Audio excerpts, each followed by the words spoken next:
Hello, my name is Jack Discoverer. Hello everyone, and welcome back to Five Nights at Freddy's Security Breach, Part 14. So we got a lot of things to explore, viewers. We've got a lot of things to explore, viewers. So...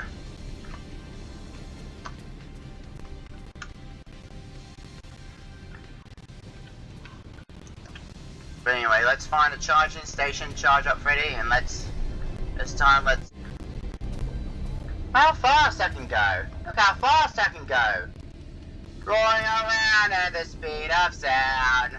Got speed line to go, gonna see the streamliners, and gonna see Freddy in a one. I'm gonna see the Faz Express train. You know, the Newcastle flyer. We would be able to see about Roxy's Raceway, but in the future, in the meantime, let's continue on. Oh. Low power. Okay.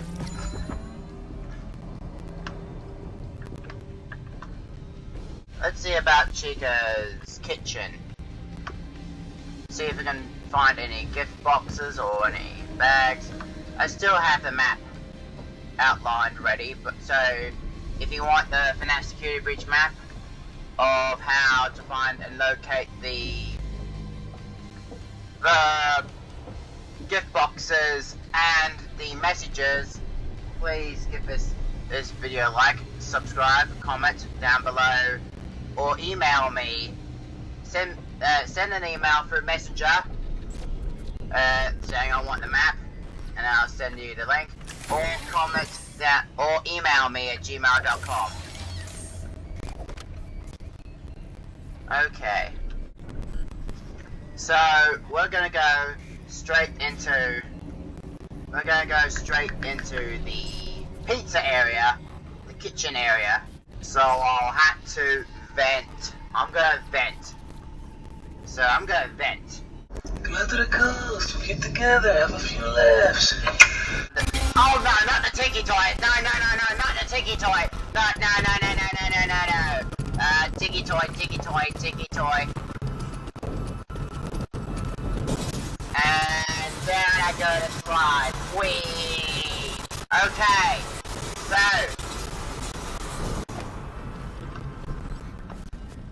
Hang on, was I supposed to... Oh, that explains... It would explain why the kids might have gone missing, because some of them might end up going for the kitchen. Oh, no.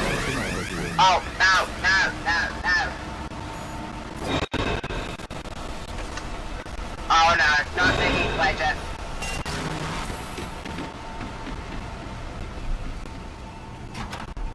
Oh, I was supposed to show you about the wash your paws? Oh! No.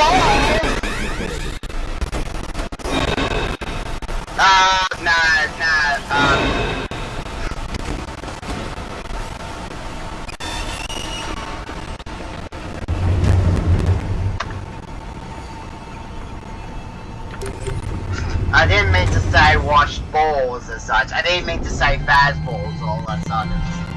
I didn't mean to say fastball, so... Okay, so... Now, there's a theory, myth I like to share to game theory about the missing children and what actually happened to them. For that, we have to go to Faz-glock and see about where the missing children are. Because... where the missing children could be last seen, obviously. I think it might be Faz-glock.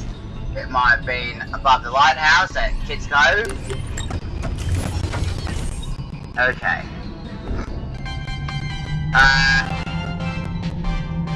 Lovely day for it. Did you know that everyone loves pizza? Yes, it's true. Based on a double-blind study from a leading Fazbear publication and scientists, 100% of those questioned would choose pizza over any other food group, even people with wheat and dairy allergies. This has been another fun as fact. Okay, so... have you heard about airsoft before?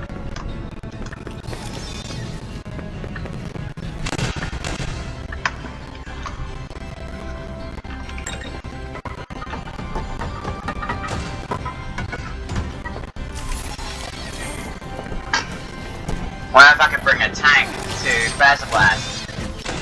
Now, I know you might say we cheating, I know, but what if I can bring a tank to Faz-glock?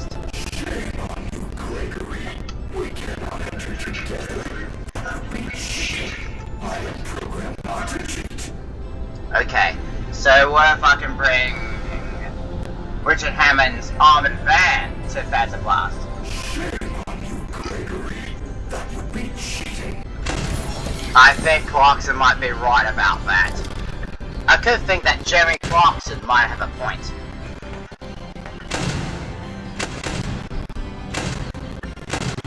Okay.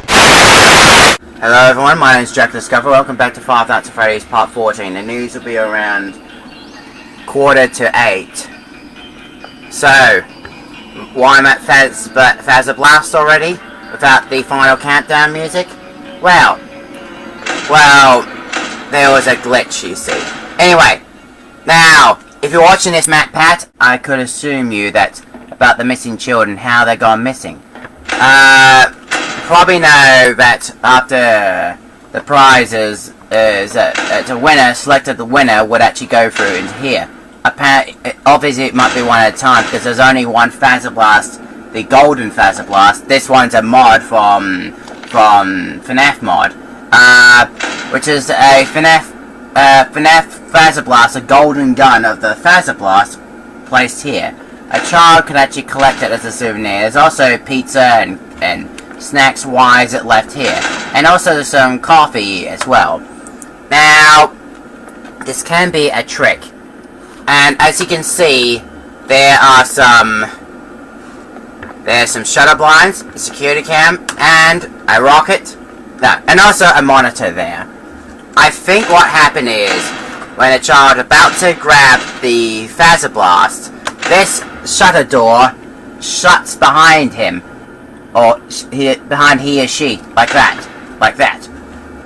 There's also a vent opened there, and then all of a sudden these blinds will shut itself automatically, and that can result in when a child lured into here, the blinds shuttered closely so nobody can see on the outside. The screen would be popping up Vanny's face. And then the rabbit lady, Vanny, would actually, the Asia monster of Mike Burgess, comes out here, and then she stabs and she kills a child. And then what happens next? She hides the body, which explains why the vent door is opened. The vent lid is opened, and someone managed to unscrew it as such. So that's how children got missing. And you can as you can obviously see, Matt, there's a lot of scraping on the vents, and this leads up to the complete. This leads up to the complete top of here, and you can see a lot of skid marks here.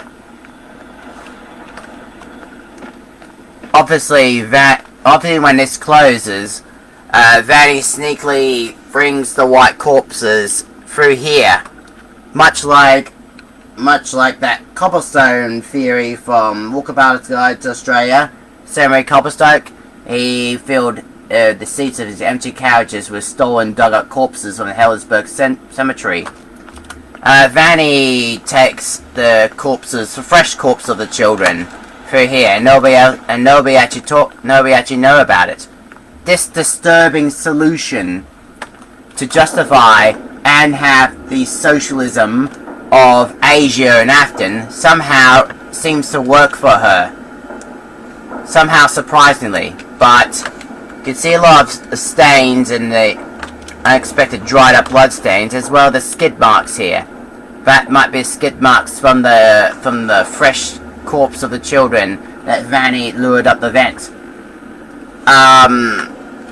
cobwebs. There are a lot of skid marks here, mate. And here, I think that might be a child's corpse body. And here are the clothing of the missing children. That might be the clothing from one of the children that Vanny took down alive. And that might be a clue. And I think, and it's led into here.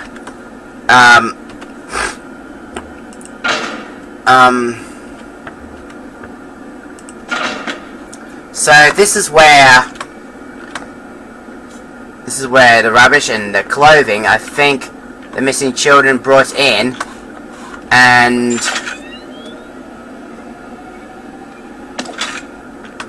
that might be where, and there, that's where, out of order, that's where Vanny goes through with the children, with the deceased children that Vanny of Asia Mike Burgers took. That's how children gone missing. And this is the Asia's Princess Quest. This is only part 3. Part 2 is in the Dance Arcade, the Faz Arcade, and one of them at the part 1 at the Beauty Saloon. Still a lot of I think these are mechanical parts, I think, for computer, and scrunch up paper, and that's Vanny's bed, mattress. So, oh, fire extinguisher. So,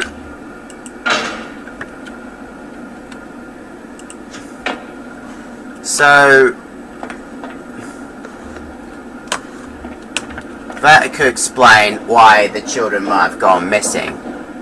That explains why the children might have gone missing. That's one of them. This is one of them. One of them where children mostly gone missing.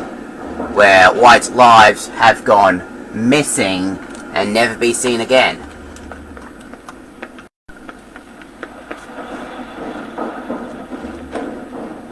You know what I meant? It's a bit like the Murder on the Orient Express by Agatha Christie. Of course, viewers, you might know about the Murder on the Orient Express. The Murder on the Orient Express by Agatha Christie. It's similar to Five Nights at Freddy's franchise, but it's not on the train, actually. It's at around the pizza places of Five Nights at Freddy's Freddy Fazbear's.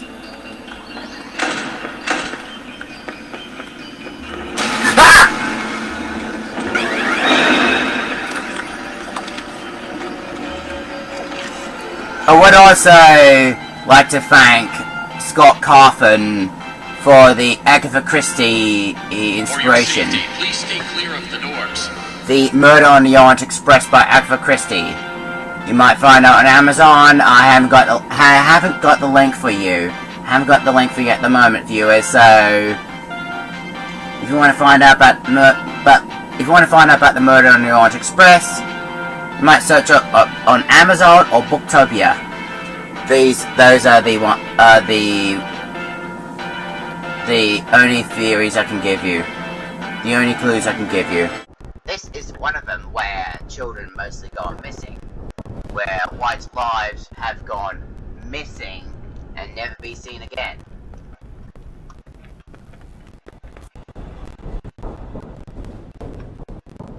You know what I meant?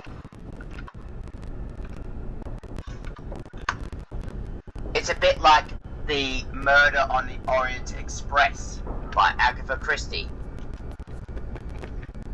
Of course, viewers, you might know about the Murder on the Orient Express.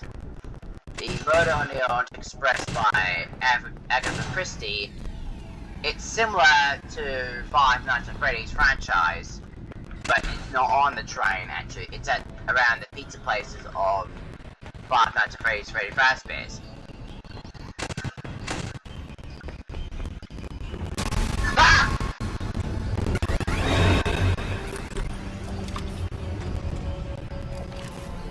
I would also like to thank Scott Carthen for the Agatha Christie For your safety, please stay clear of the doors. The Murder on the Orient Express by Agatha Christie. You might find out on Amazon. I haven't got the link for you. At the moment, viewers. So, if you want to find out about the Murder on the Orient Express, you might search up on Amazon or Booktopia. Those are the only theories I can give you. The only clues I can give you.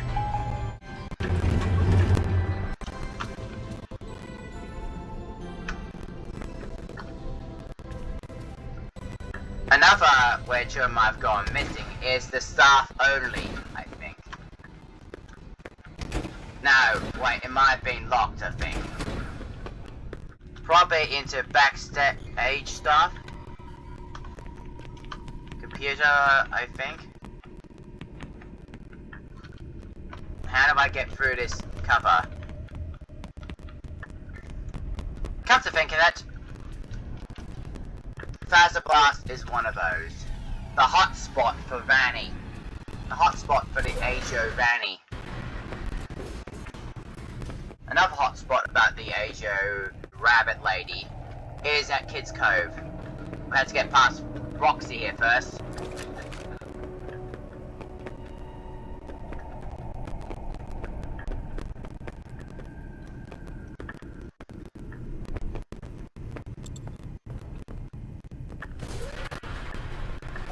Okay! I might know where children might have gone missing. I think some of them they tend to climb through here, through the slippery slide and make their way up. Through up there. You know? Into there. Probably might know, and then Vanny then takes them out completely. I can't go up there and see there because as soon as I did the last one of those previous episodes theories is where when I fly up to there, I flew off the map. You can almost ask MatPat for that. Right. I think there might be another one where children might have gone missing. It's up here at Maze's size. It's up here at Maze's size, everyone. If I can get through here without getting hiccups from these staff bots, because I had a chunk of pizza I just ate. A Mazer-sized path to fitness. Well, wouldn't that be appreciated? I'm not gonna actually fire at the moment, but whoa.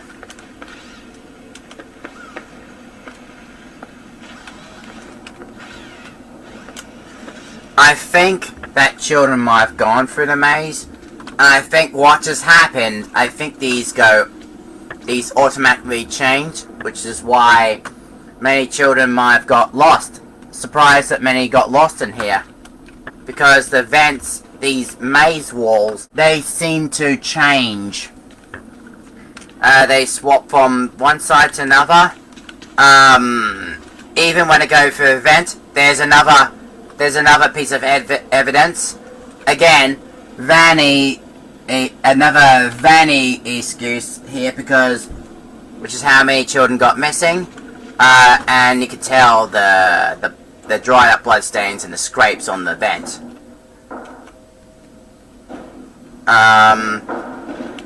Also, there are no public access to the above gated golf, the catwalk.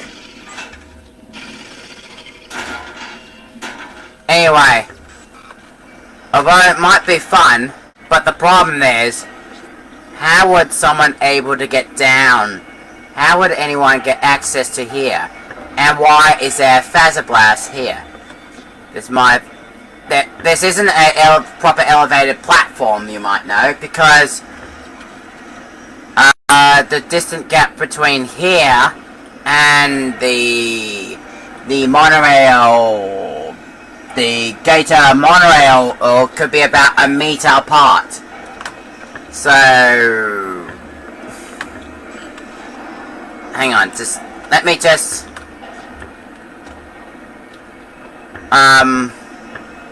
look, there's no public access here. Look, there isn't a look, there's seriously no doorways that can lead up to the catwalk. Look, it's just wow, there's a lot of this can be another death trap for children might have gone missing again. Look, seriously. And the hole in one, I think that might be another death trap for children to be gone missing. Also, this is where Vanny used to be, up here again. And Glamrock Bonnie's down there, and oh. Wait.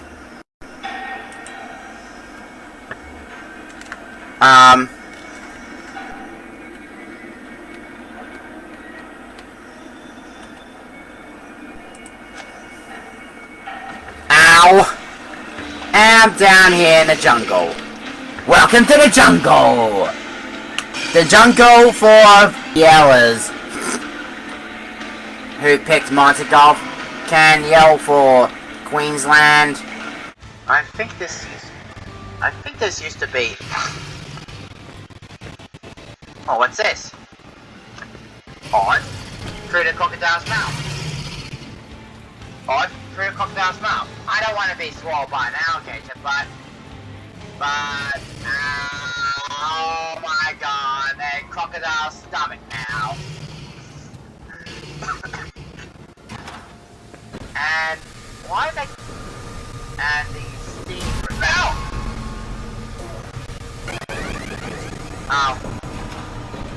Oh wait. Why my Faz-glock?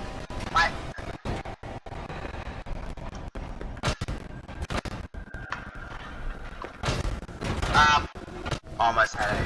Is Monty still there? Oh! Too fast! Whoa! No.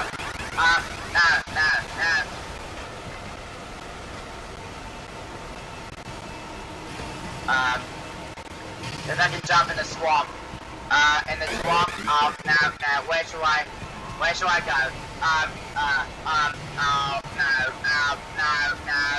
Where should I find Freddy? Help! He'll never find me here. Monty will never find me.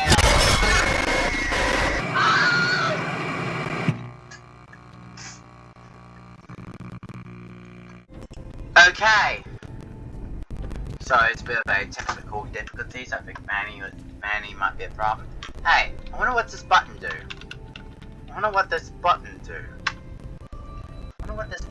Here. Nothing happened. That might be a theories of what happened to the missing children. Multiple children were taken away by Vanny. Obviously, most people in rumors might know about the missing children. They might notice it.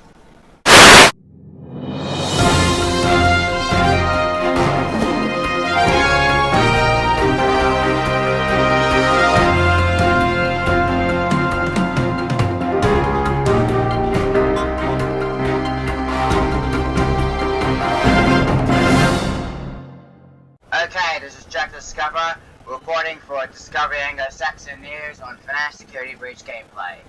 Now, last week, newsreel and reporter Jack Discover had been under attack by telepathic hackers. As we were sharing the news on last Friday night. Now, this new hack through telepathy is what controls people into woke-like signalers of virtual signaling. They were harmed by social leftists via telepathy. Now this can be a bit silly to say, but I'll have to say it. Governments control people via computers and shut down their freedoms. If governments control people through computers into left-wing wokes, so will the hackers.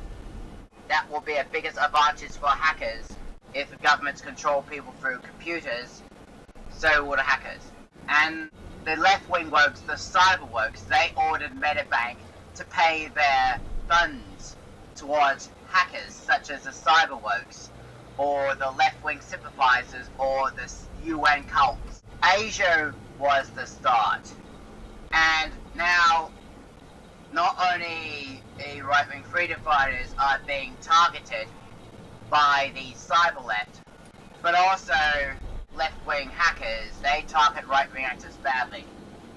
And not just the right-wing activists, the cyber wokes and these left-wing hackers, they target Metabank. And Metabank was targeted by Asia and the radical left. As Metabank is targeted and threatened by globalism and the cyber wokes, things get a lot worse. Hackers can control computers to control people into woke-like tricks.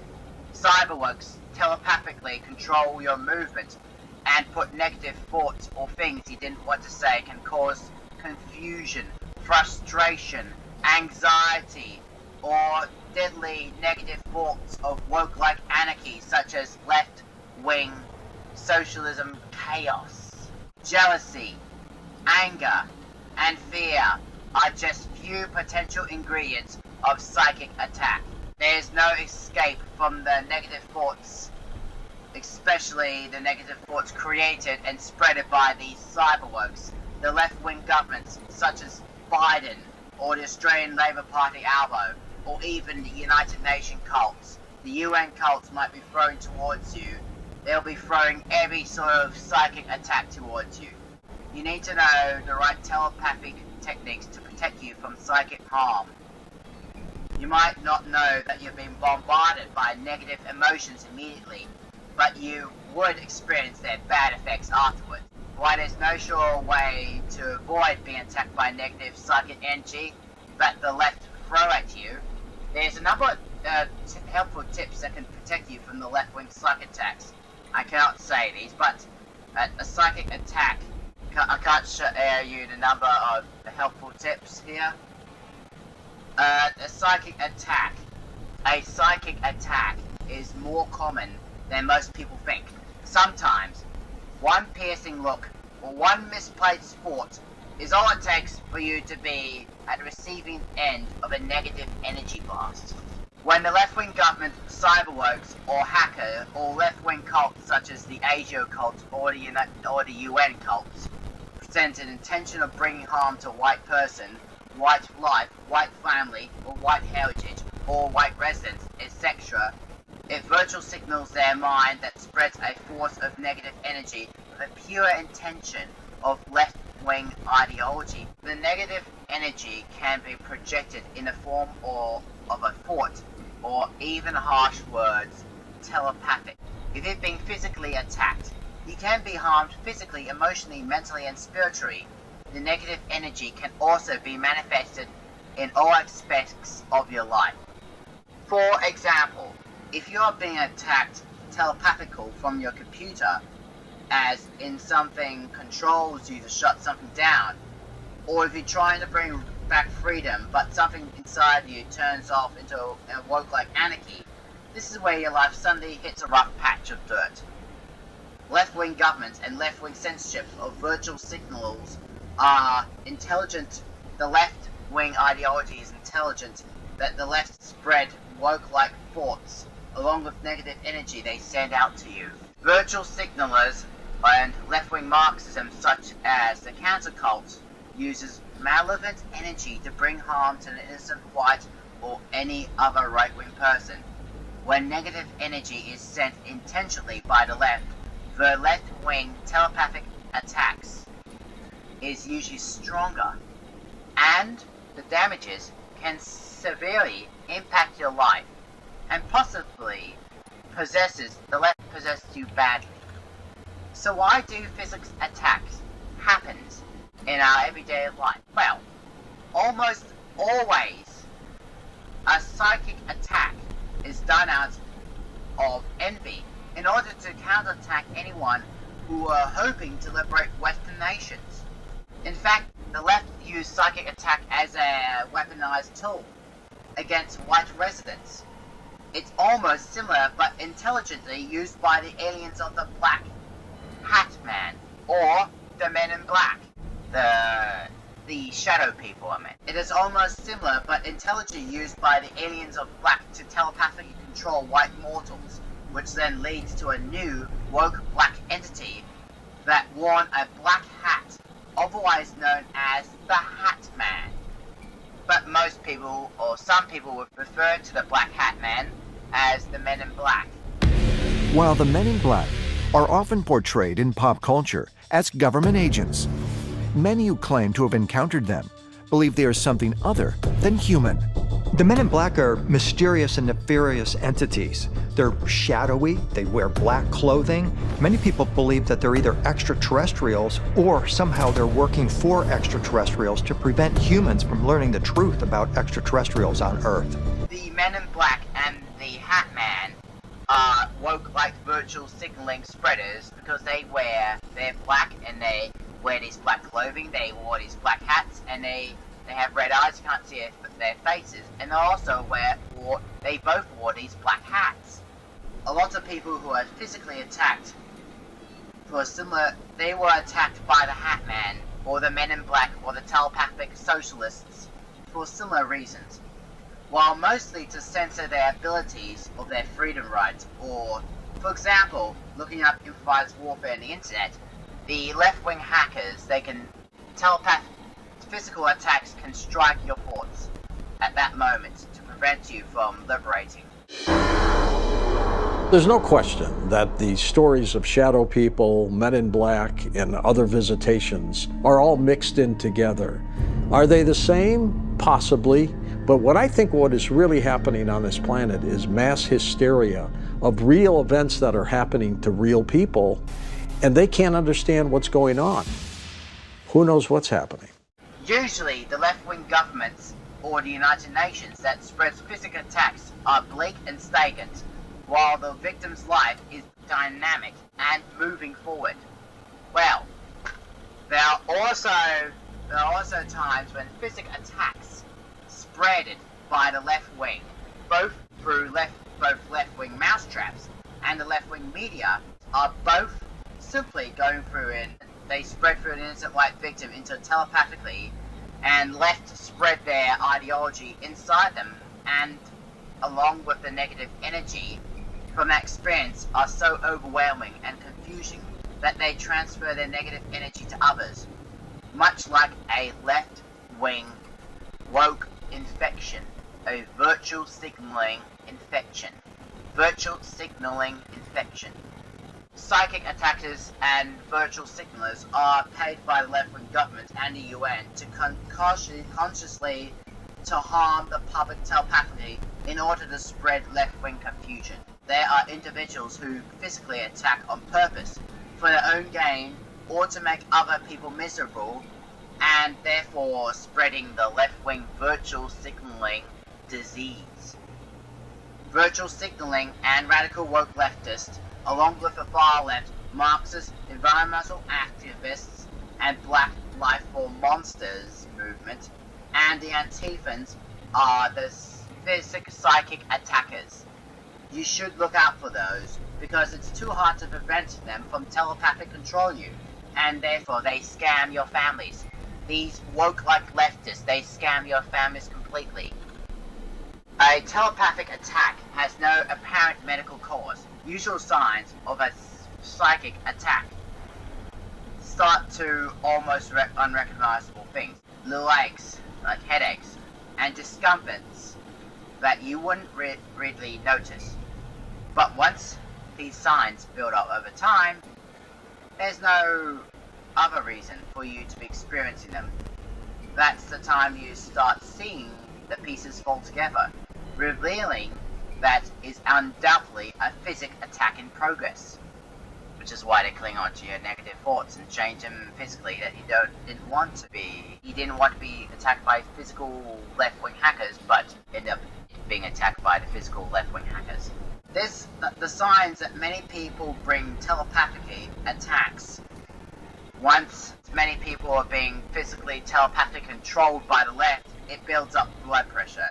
A sensation of pain, constant tiredness, even after you just woken up, nightmares, lethargy, or you always feel sleepy, headaches, or migraines, feeling doubtful about your actions or decisions, which also brings a loss of confidence, or being controlled by a computer or technology that the left-wing hackers had controlled. The left controls you telepathically, which leads to feeling suicidal, that your white life wouldn't matter, that they want you to concede. These left-wing virtual signaling telepathics, they had you talked into leftism or woke ideology that the left are trying to spread inside you against your will. Or worse, if you're either being telepathically controlled by the World Economic Forum or the left-wing virtual signaler cyber hackers, such as the telepathic hackers of the UN, meant a sense you might end up being watched or followed, mostly by entities such as the Hat Man, or mostly known to others but as the Men in Black. Most people did not know what happened after they're being physically attacked by the left. The left-wing entities that does them harm happens in their bedroom at night. I mean, these woke-like entities of Asia, they're the special agents of Asia because they wore these black hats and they control most of your body. They try to, but when you fight it off, the Hat Man suddenly disappears. So, if you want to look up how to stop the telepathic works from controlling you, if you want to look up on how to stop the telepathic hackers from controlling you, if you wanted to look up how to stop the cyber hackers from controlling your mind, go to www.tanahoy.com/telepathy-that-keeps-you-safe-from-physics-attacks/ all in one word. I can't share the techniques from those because or other than meditation links provided on YouTube in case I get telepathic and controlled by hackers, but the link provided below similar will help you prevent the telepathic wokes from controlling you. The telepathic wokes such as William Afton. You know what Afton did to Freddy? Now, this is very concerning. That has happened. Last Monday, on the 5th of December, with this increased threat of digital ID meant both cyber wokes and the left-wing hackers, especially cyber criminals, they're already the law. They're the law that was claimed by Asia as the law. Cyber criminals are the law. Obviously. That's why Asia made their own cults. The provisional Bideners of Asia to target right-wing activists and to target Australian families under this Asia rule of hammer and sickle, the Chinese wokes. The cyber wokes of Asia, known as the provisional Bideners of Asia, they target right-wing activists and they target Australian families as well. Asia targeted right-wing families and other families as well. They were stalked on by Asia. And this is what their latest trick, their scam trick is. It's a digital bond certificate. Now, this digital bond certificate is a woke-like trap for any white residents. I mean, it's not an ordinary certificate, like the ones that normal banks used. The barcode looked like it was customized or made up. The guaranteed deposit badge, and you don't charge anyone $250,000 in that circle.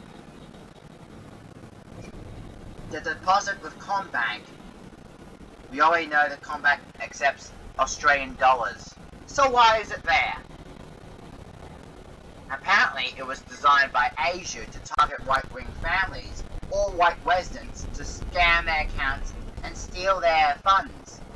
Then Asia cults and cyber hackers can walk away without any guilt, which is under the left-wing rule of law. The left-wing rule of law allowed hackers to run freely. It does sound revolting, if you're Michael Afton. One of those scams happened to a 61-year-old Sydney mother, Paula. I can't say the surname, but because it doesn't say, and to save her surname resident family. Anyway, Paula, after searching the internet for her proposed retirement last September, she then looked up the government investment bonds online. You should ask the bank about that, rather than searching up online. Soon after her nest egg, until her nest egg became shattered in a nightmare. The cost of living has gone up, thanks to those increased power bills of so-called renewable energy which comes from China.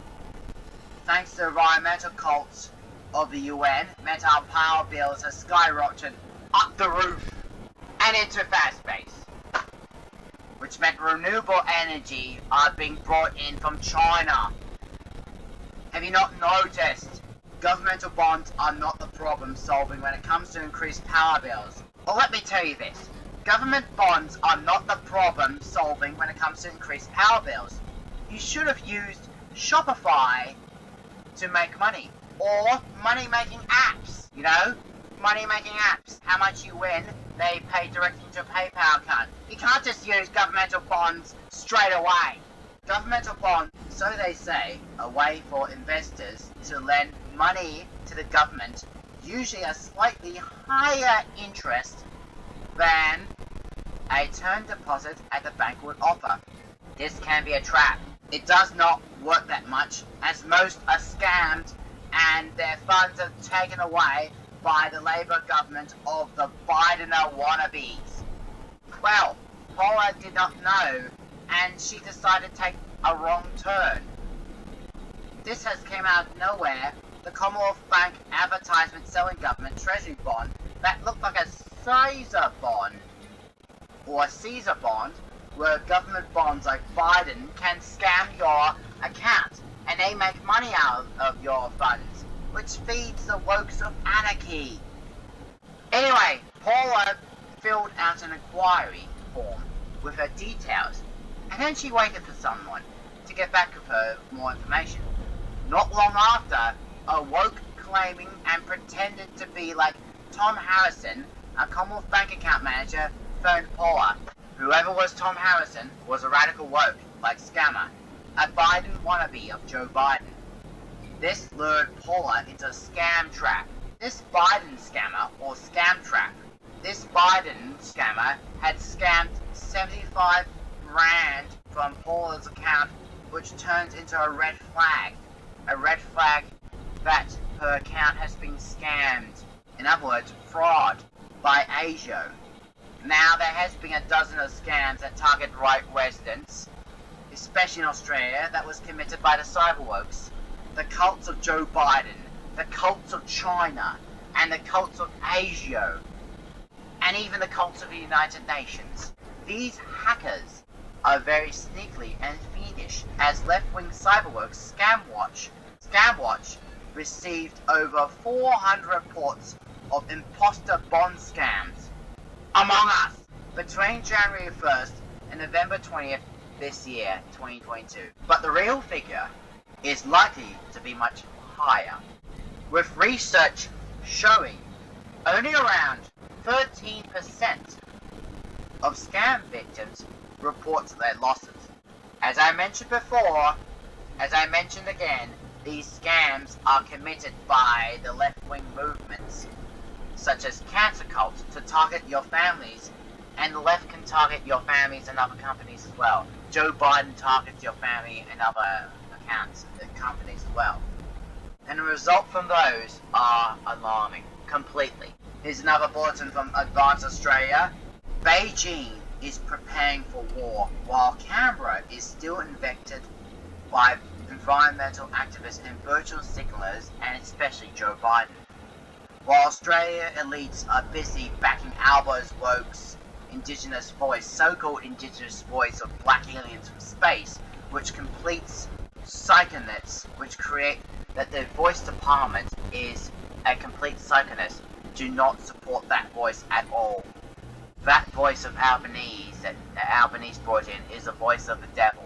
The voice of a devil that the left bring into parliament. While these left-wing elites are busy backing Albo's voice indigenous of the devil that completes psychoness, and they work out how to cancel Australia Day, which allow black protesters to blame on innocent white and white Westerners in continuation of scamming white population and burning and looting and murdering white residents. Under the green like woke, Joe Biden's dystopia, and Albanese is left-wing dystopia.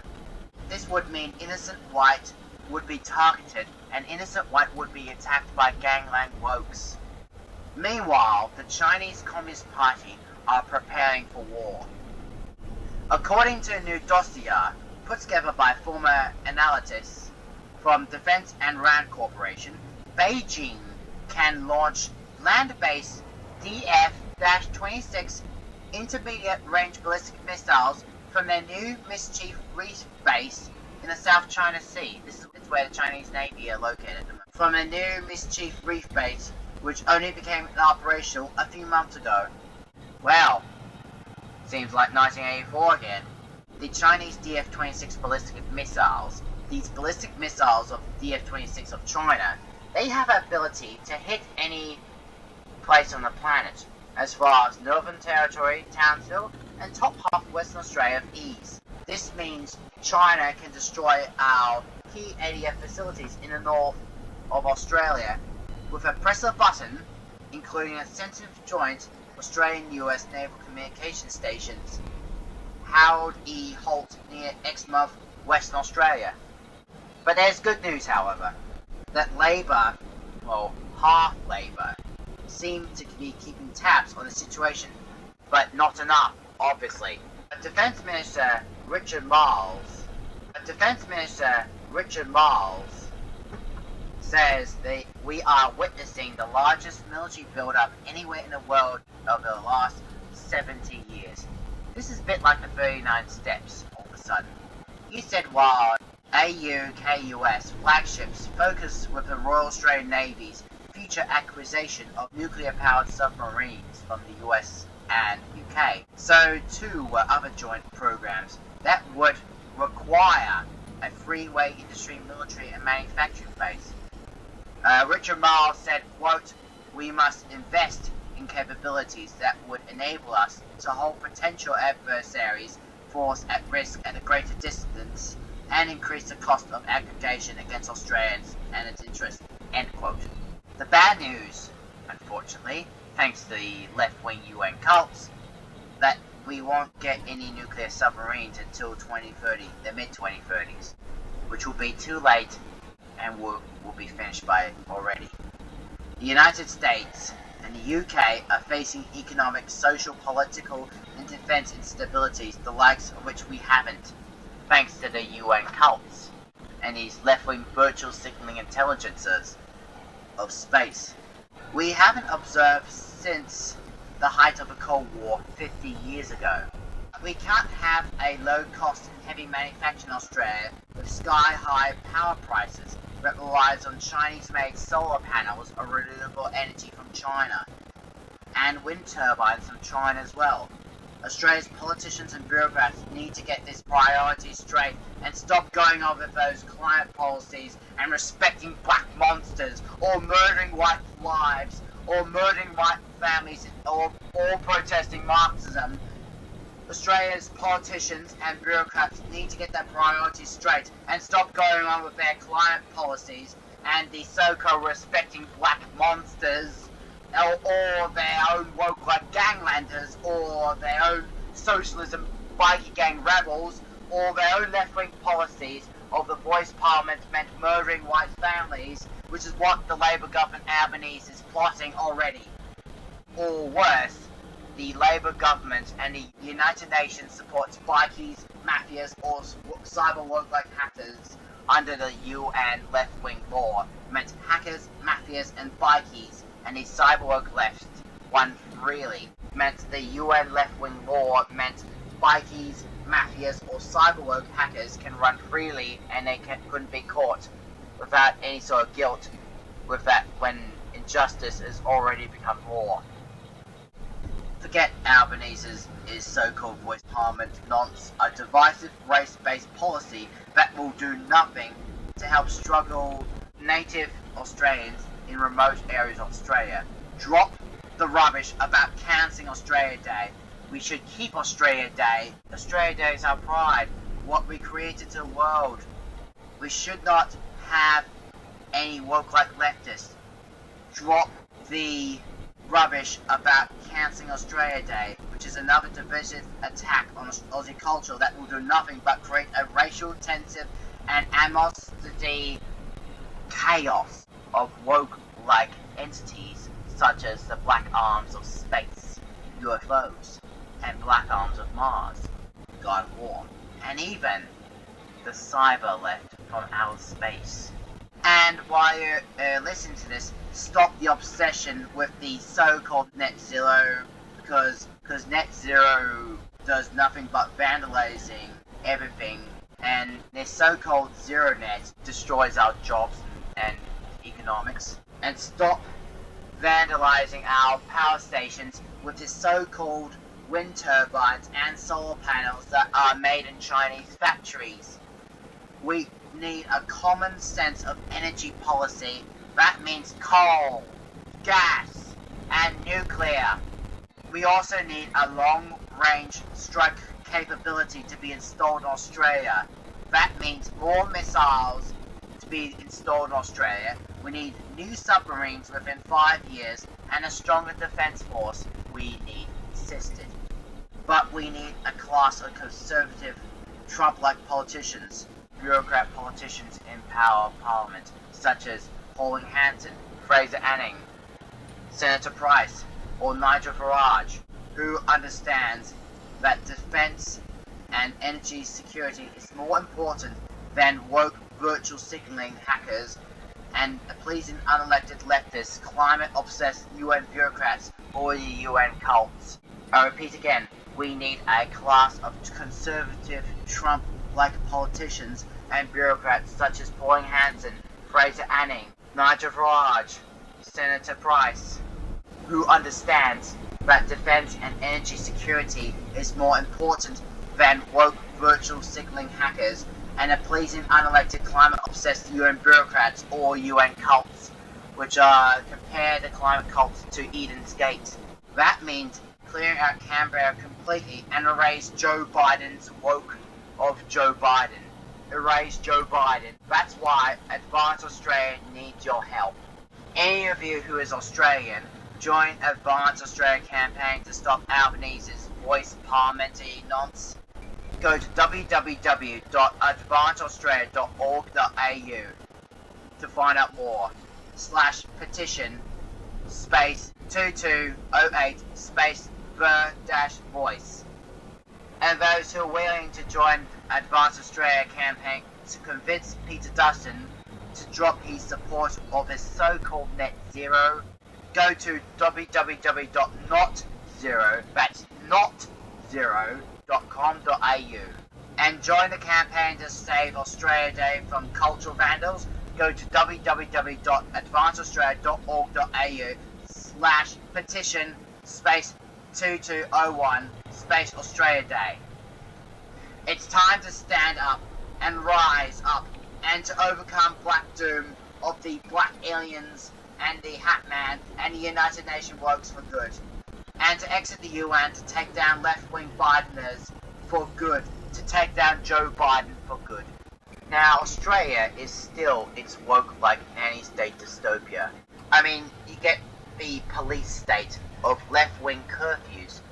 You have items that are banned in Australia, such as gel blasters, airsoft, fireworks, the so-called gun control, and now freedoms are being banned in left-wing parliament. But what drive these laws of insanity are what taught them to hate the West.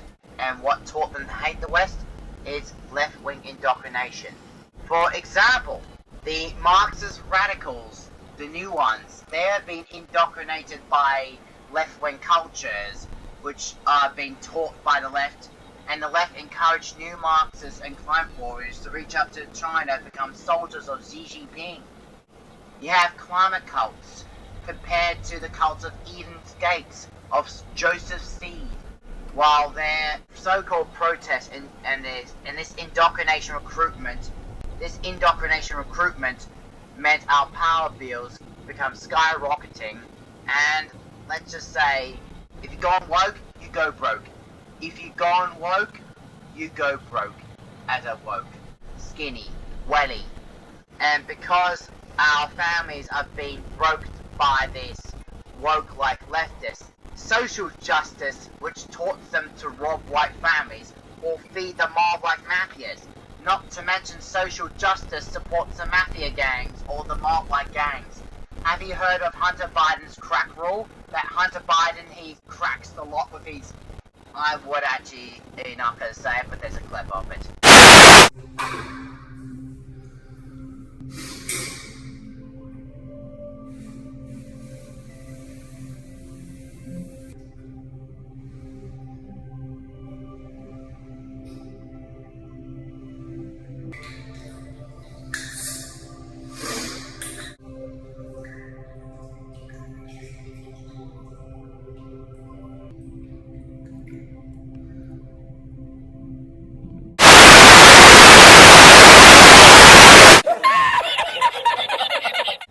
Or social justice that supports the left-wing mafias such as Paul Moroni, because he is supported and funded by the social justice, and his social justice went to splash woke acid on Harvey Dent's face.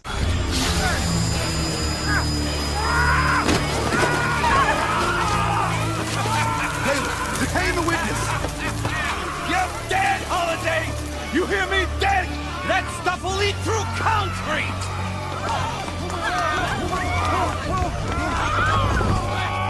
Harvey! My God. Call an ambulance! And already, but it's still happening, thanks to Asia, who created their cults, left-wing hackers, and cyberwokes. They've been recruited by left-wing indoctrination. They've been increased. Cyberwokes are increased by this left-wing indoctrination. Now, the anti-indoctrination bill is what we really want. The anti-indoctrination bill that was supposed to be introduced into Parliament by Pauline Hanson, so our kids will not be indoctrinated anymore. This anti-indoctrination bill has been introduced to Parliament to prevent the left and to prevent the wokes from indoctrinating our kids. This anti-indoctrination bill, which should be also introduced to the USA, Canada, Britain, and the rest of the Western nations, to prevent the left and to prevent the United Nations from controlling our kids. But unfortunately, this bill was not enough, as Australia is still under the claws of the United Nations. According to Pauline Hanson, Centre for One Nation, which I proudly stand for, Australian schools are brainwashing our kids. I mean, our kids are still being indoctrinated telepathically with Marxism and recruited into so-called warriors for their so-called climate cults and environmental cults of social justice, which makes our children once indoctrinated, eerie and violent against white residents. Young children are not taught critical thinking. They were taught by the left-wing Greens and the wokes a one way to think. Just like what happened to Vanessa, she was taught one way to think, and that one way to think made Vanessa Vanny, which is why Vanessa became Vanny, obviously. And this one-way thinking, which our children were taught by the left, is the left pretend game. This left pretend game is also used by the wellies in We Happy Few, which is why the left wellies got on their joy, which keeps them from remembering, and therefore they end up embracing indoctrination themselves. We want a anti-indoctrination bill right away that Pauline Hanson is introducing to Parliament, and to stop the left-wing indoctrination immediately.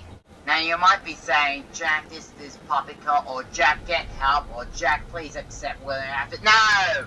I don't want to be stalked on by Vanny or William Afton. and don't say good things about Acton, because this left-wing indoctrination gets worse. I mean, so much worse. Left-wing indoctrination has been brought in by the Greens, meant the left-wing Greens and Joe Biden especially, brainwashed our kids into Marxism that leads to woke-like crimes such as woke-like grooming. The Greens indoctrinate our children into homosexualizing pedophiles under the Greens of the social left-wing rule of left-wing executive.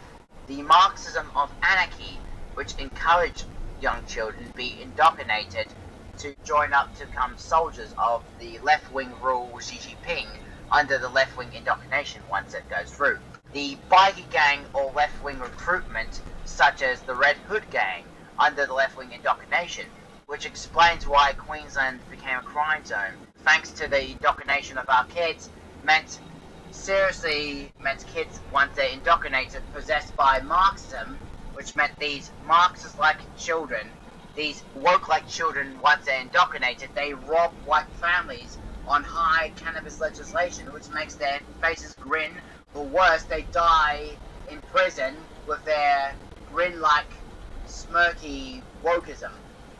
And once those indoctrinated crims get released, the next stage of Marxism meant woke-like Marxists. The left rob our banks.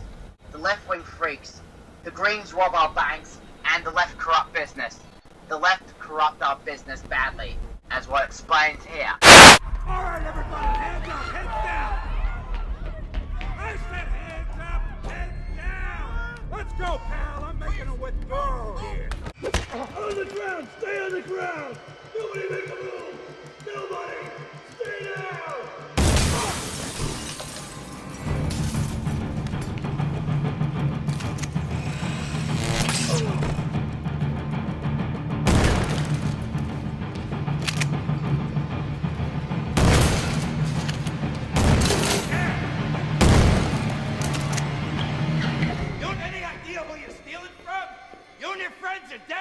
He's out, right?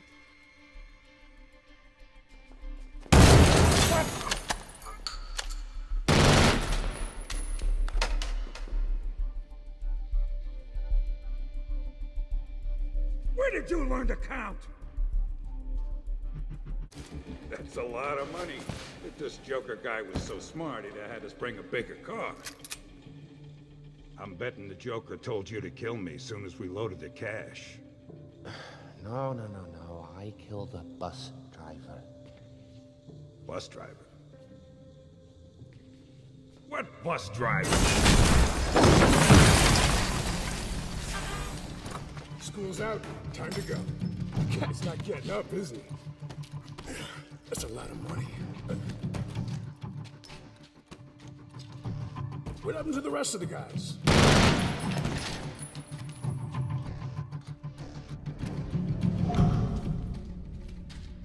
Think you're smart, huh? The guy that hired yous, he'll just do the same to you. Oh, criminals in this town used to believe in things. Honor, respect. Look at you. What do you believe in, huh? What do you believe in? I believe whatever doesn't kill you simply makes you stranger.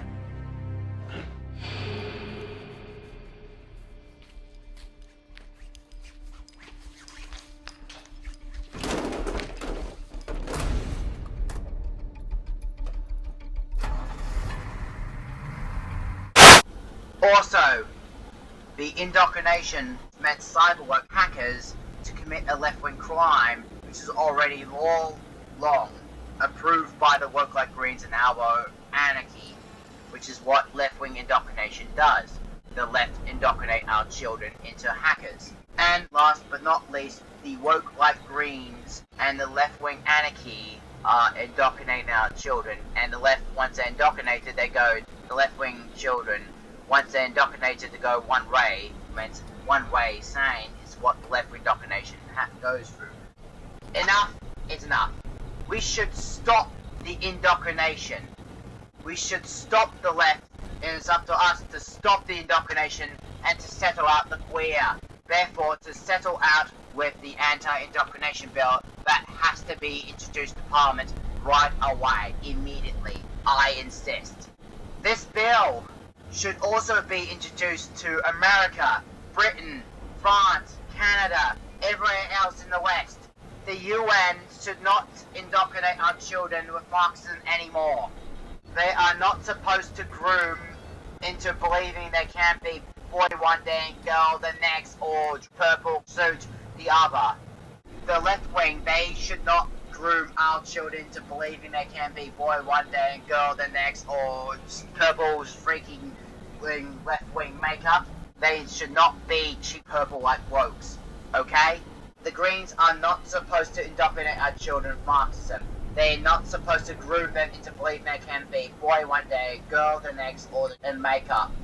No. They're not supposed to recruit them into warriors for so-called environmental cult addicts or social justice mob-like mafias. Let me give you advice. If you want to keep your children safe from committing crimes, you won't allow the left-wing indoctrination to repeat ever again. Because wokeism and indoctrination is dangerous as a poison. Got it? So please believe in Pauline Hanson, and please support One Nation, and please accept the anti-indoctrination bill to Parliament, and not the bloody Greens like Joe Biden Hunter twats. Pauline Hanson told you the truth. Now, often, the Greens will come up with ideas that your immediate reaction is, you're kidding me, no chance, never going to happen, seriously?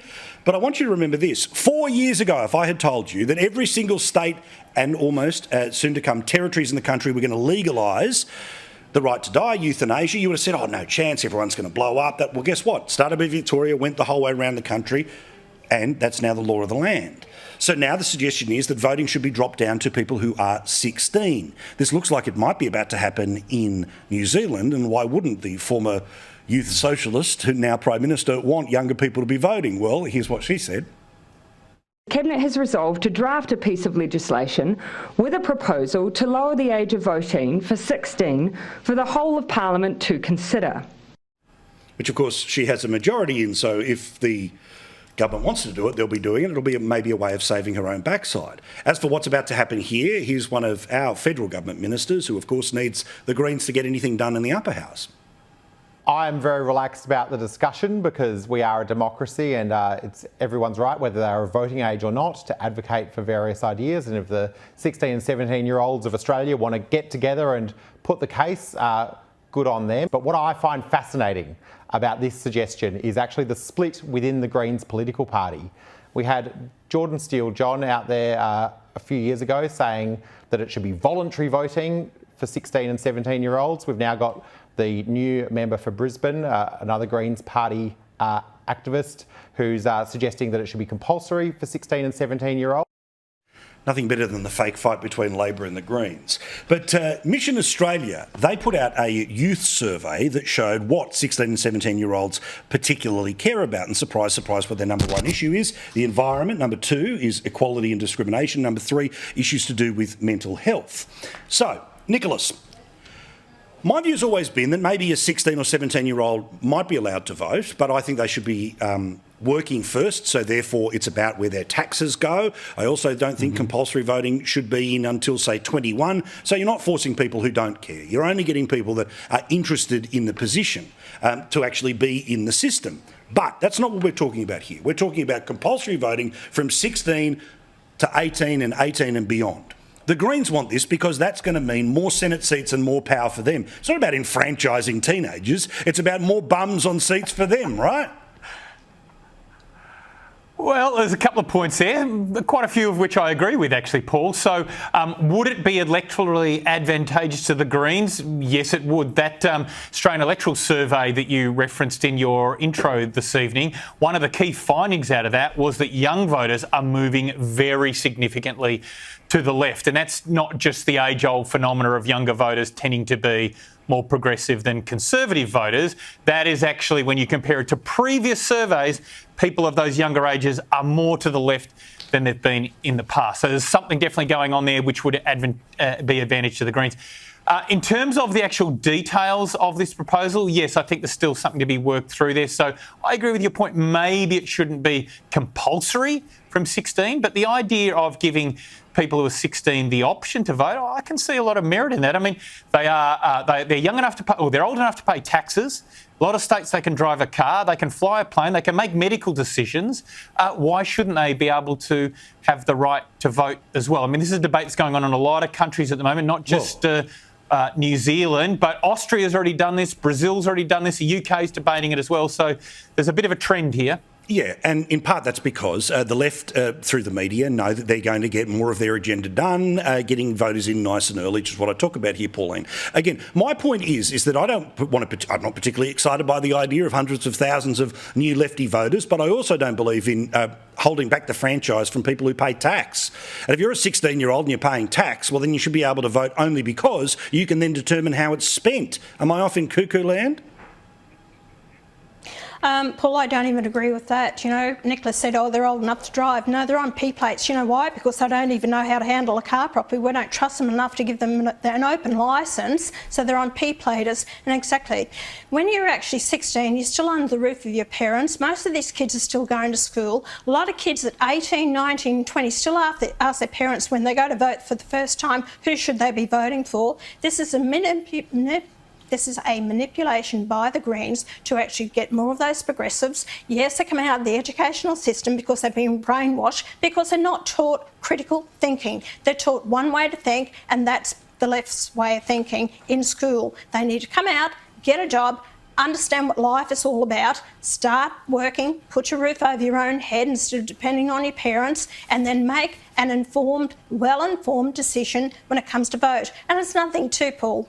If you're actually 16, you think they're old enough to actually vote, well then maybe they should be old enough they commit a crime to end up in the adult prisons and not in detention centres for juveniles. Great point, Nicholas. Hang on a second.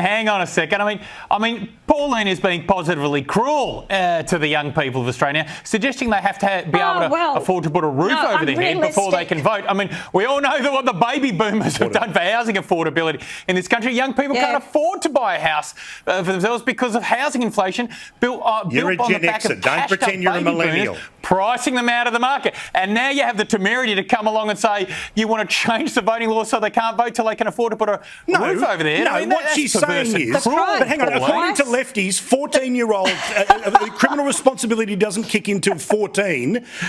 Full adult rights should be given to you at 16, but if you commit a crime when you're 16, you should still be treated like a young person and go into juvie. That's the point she just made, Nick. They can't even drink alcohol at 16 years of age. They can't smoke at 16 years of age. But you want to give them the right to vote when they don't understand how the system works. We send the kids to look at Canberra when they're in grades 5 and 6. We don't teach them about politics after that. But you expect them to be able to go and vote. And then I'll tell you what, the Greens want to tie up the vote, but also the Labor Party will, because they go into the Aboriginal communities and they get all the young ones on board again, so they're tying up the Aboriginal vote as well. It happens all the time, and I'm totally against it. I make a wild prediction. Watch for this to start to happen here, and people will turn around and say, New Zealand's doing it. Remember, like same-sex marriage? Well, New Zealand also has a 15% GST. Are we allowed to invoke that as a thing we should do in Australia? Oh, no, of course not. Only the progressive ideas that happen here. You just heard from Sky News. We have to get back to basics. Normality where the schools is for reading, writing, civics, history and geography and engineering, such as the Australian Gold Rush, Burke rules, and industrial democracy is what we mostly want. And also to get out of telling kids how to live their lives is what the way they should think about is up to the parents. Not the cult of wokeism such as the Greens, the Labor Party, or William Acton.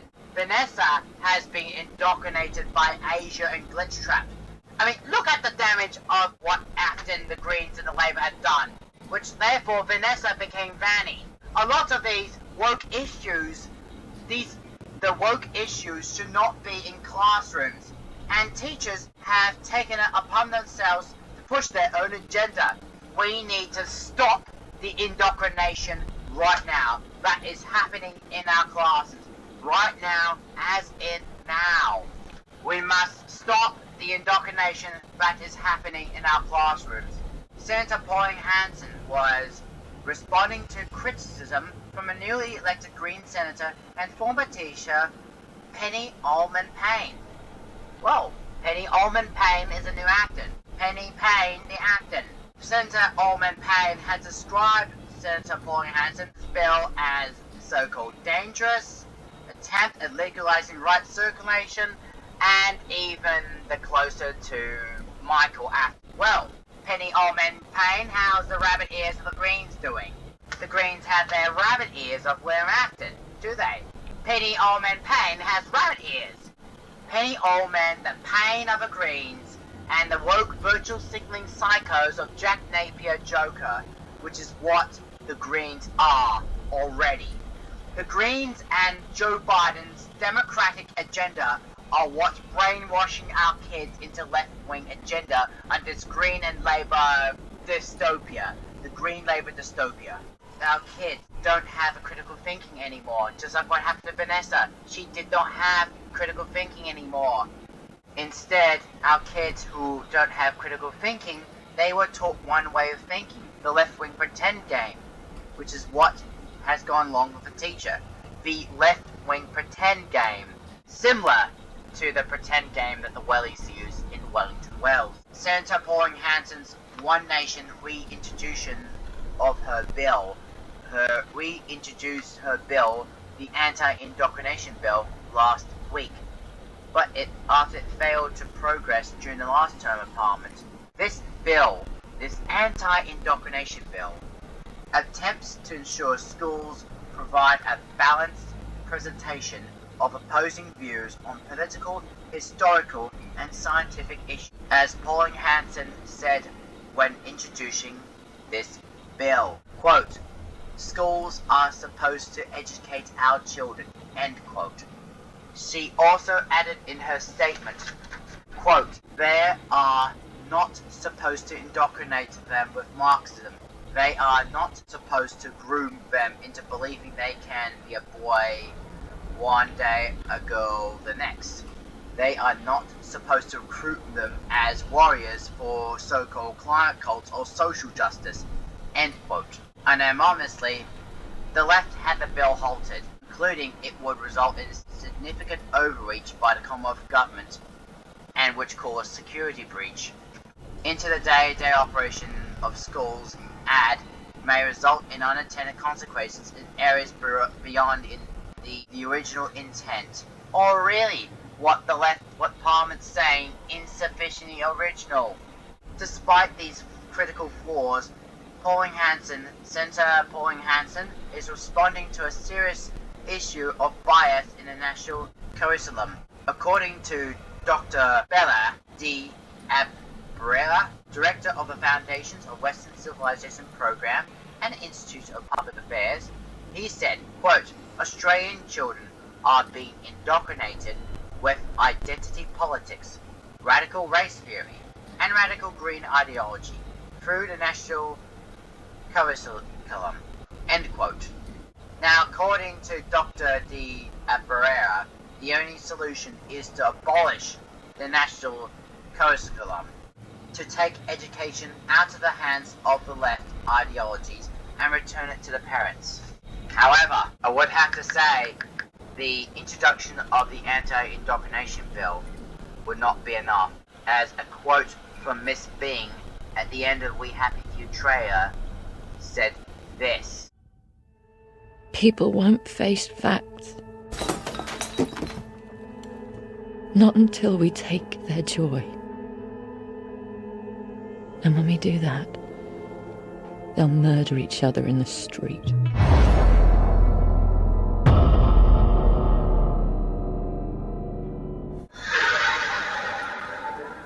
If you want to find out more on how to stop left-wing indoctrination, or if you're a fan of We Happy Few,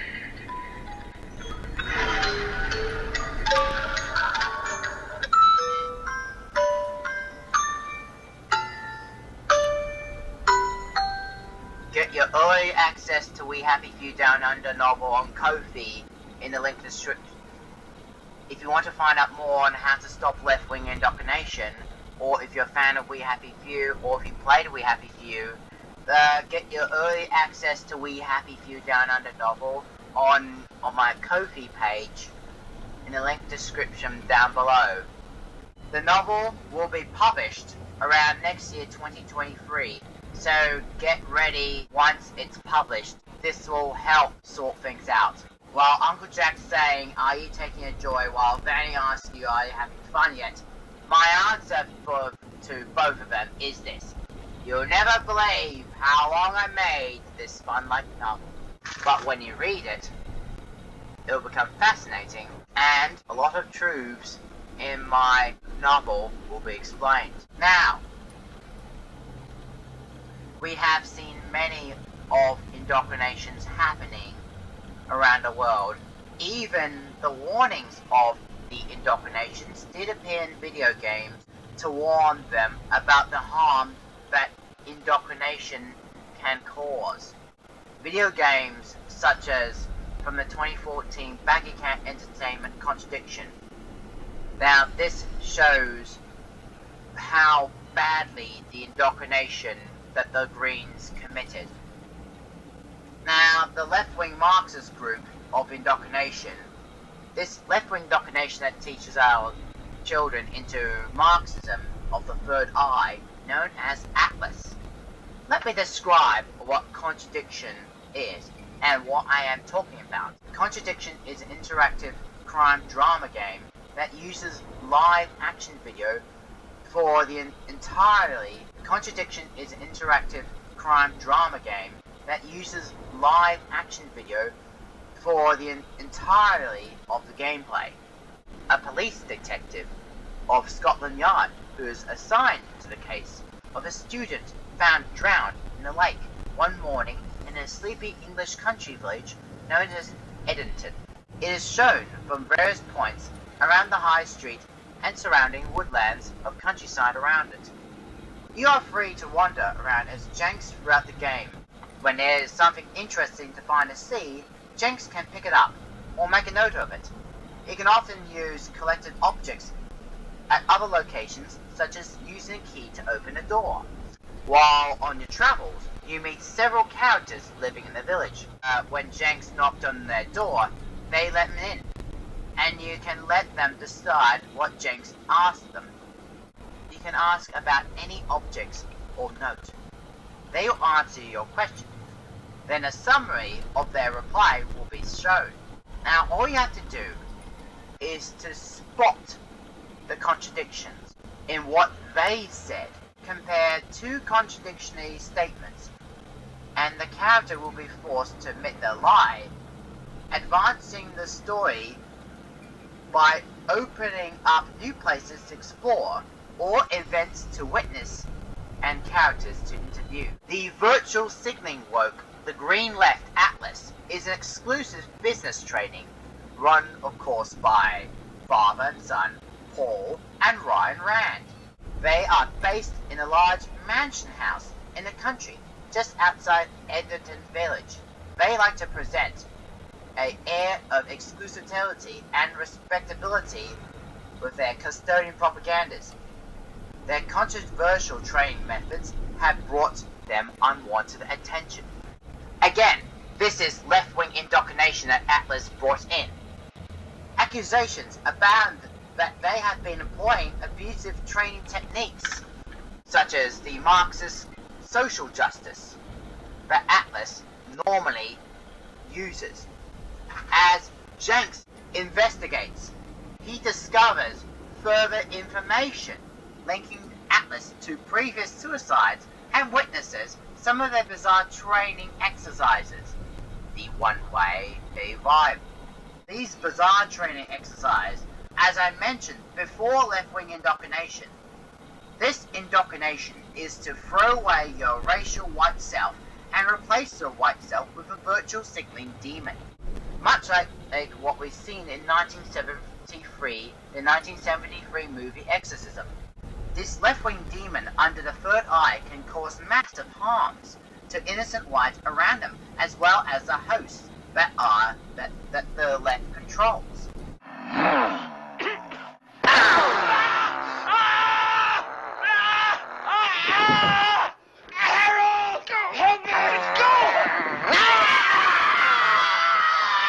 Jenks meets a disturbed former student. When things began to look even darker. Atlas trained techniques appear to be causing real psychological damage. The left-wing indoctrination causes psychological damage as well. In a scene, we see one of the students that has been possessed by the left, what appeared to be an old black woman. The black woman was actually a demon version of the student. This left-wing demon black-like woman made her violently things, but mostly the student dodges it by covering up mirrors so she won't be able to see her black demon. Jenks gradually reveals occult practices, physiological manipulations, and physical abuse, all behind the mask of a woke business training course of left-wing indoctrination. Atlas has a strong connection with left-wing ideology, and because it was released in 2014, it's shown both the warnings of the cyber left and the third eye. Last Thursday, I went to town to Sydney, the Car Expressway underneath on Macquarie Street, and I came across and captured the image of the woke-like symbols that the left-wing indoctrinations use. Indoctrination shows the left-wing third eye, and it's on the corner of a bridge wall appears to be skulls, a concrete face of a masked person. This third eye and this strange black writing of left-wing wokes, apparently it is from one of those left-wing radicals after being indoctrination completely, couldn't get herself out of it. Like it was being stuck in the person's mind after being indoctrination. It can't get out until the person either gets death or he can only be saved by exorcism of the power of Christ. It burns! I command you to depart from the servant of God. Emily, can you hear me? Demons exist whether you believe in them or not. But exorcism is more, much more than just fodder for horror flicks. It is one of the most dramatic, profoundly moving, and profoundly controversial of all religious practices. Oh no! Leave. No! No! Leave now, I command you. And in real life, this rare footage shows what you to actually leave now. happens in an exorcism. Oh, don't let her go. Stop! Stop it! Get her off me! I would do things that I wouldn't necessarily do, but so intense that it was like I was almost a puppet. Becky Parker is her name. She was possessed by demons, she firmly believes, and she has been saved, she affirms, by the love of God through the rite of exorcism. I'm happy because I found God. I found how to win the spiritual battle I was in. Tell me your name in the name of Jesus Christ. A spiritual battle. That's what the experience of exorcism feels like to those who go through it. Speak the truth. Speak the truth. And those who perform it.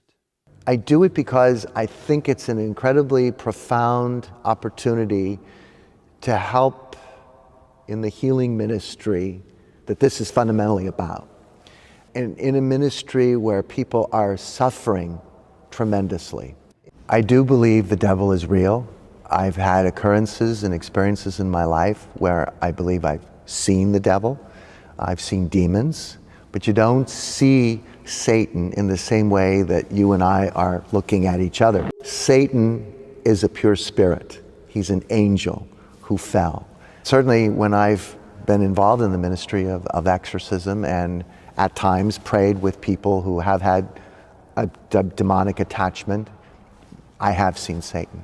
How do you know that someone is possessed by a demon rather than just someone who's under tremendous psychological strain?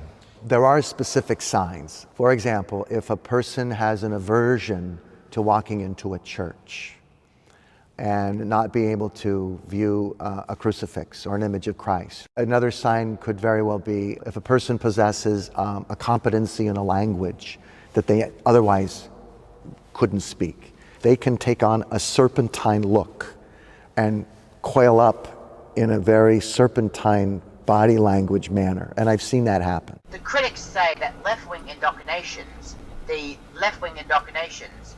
indoctrination promotes immoral behaviour that the left promotes, and the left employ dangerous, unethical methods such as blockade Australia or left-wing anarchy. Both Atlas and the Greens denied it as left-wing cover-ups. The sustained and embracing left-wing indoctrination is what we don't want to have. Now, jump to the present day. Apart from at Dead of Night, that was released 2 years ago, another game that has shown the truth of left-wing indoctrination and left-wing Marxism was shown in Hello Neighbor 2, that was published and released quite recently. You've already seen the trailer before. Hello Neighbor 2, similar to Contradiction of Cat Entertainment, Hello Neighbor 2 follows Near to the Steps and warns you about left-wing indoctrination and what damages that left-wing indoctrination had caused. Hello Neighbor 2 invites you seemingly to the quiet town of Ravenbrook, located near New Orleans, where everyone is hiding something that the left didn't want you to know. You are an investigative journalist, Quentin, looking to uncover the darkest secrets of your neighbors and solve the case of Mr. Peterson in favors and antagonists of Hello Neighbor. While it seems like something out of a Scooby-Doo film, Ravenbrooks has a lot of left-wing indoctrination and virtual signaling of cultural Marxism shown for the rest of the townsfolks, such as a Biden Democratic-like mayor of Ravenbrooks that lives in his woke mansion busy with house chores while listening to his music. Gerda, who runs the town's bakery store. Well, what secret or weapon did she have? Well, let me guess. A ninja knife? That Gerda has?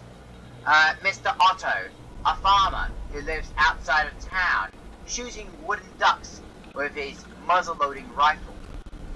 Blunderbuss. And two officers, Nielsen and Leslie, police officers, who are the only police in town of Ravenbrooks. And a strange hat man, and all of a sudden, the secrets of the guest, the Raven of Edgar Allan Poe.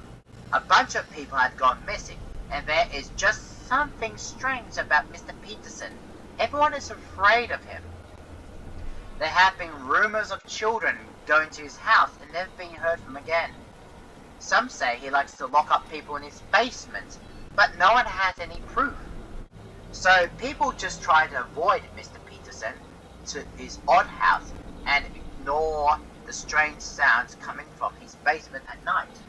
You have a feeling that Mr. Peterson is behind all the neighborhood disappearances, but no one believes in your ideas and theories, mostly because the whole town went woke under Democratic policy of Joe Biden, and he has empathy of Mr. Peterson as well.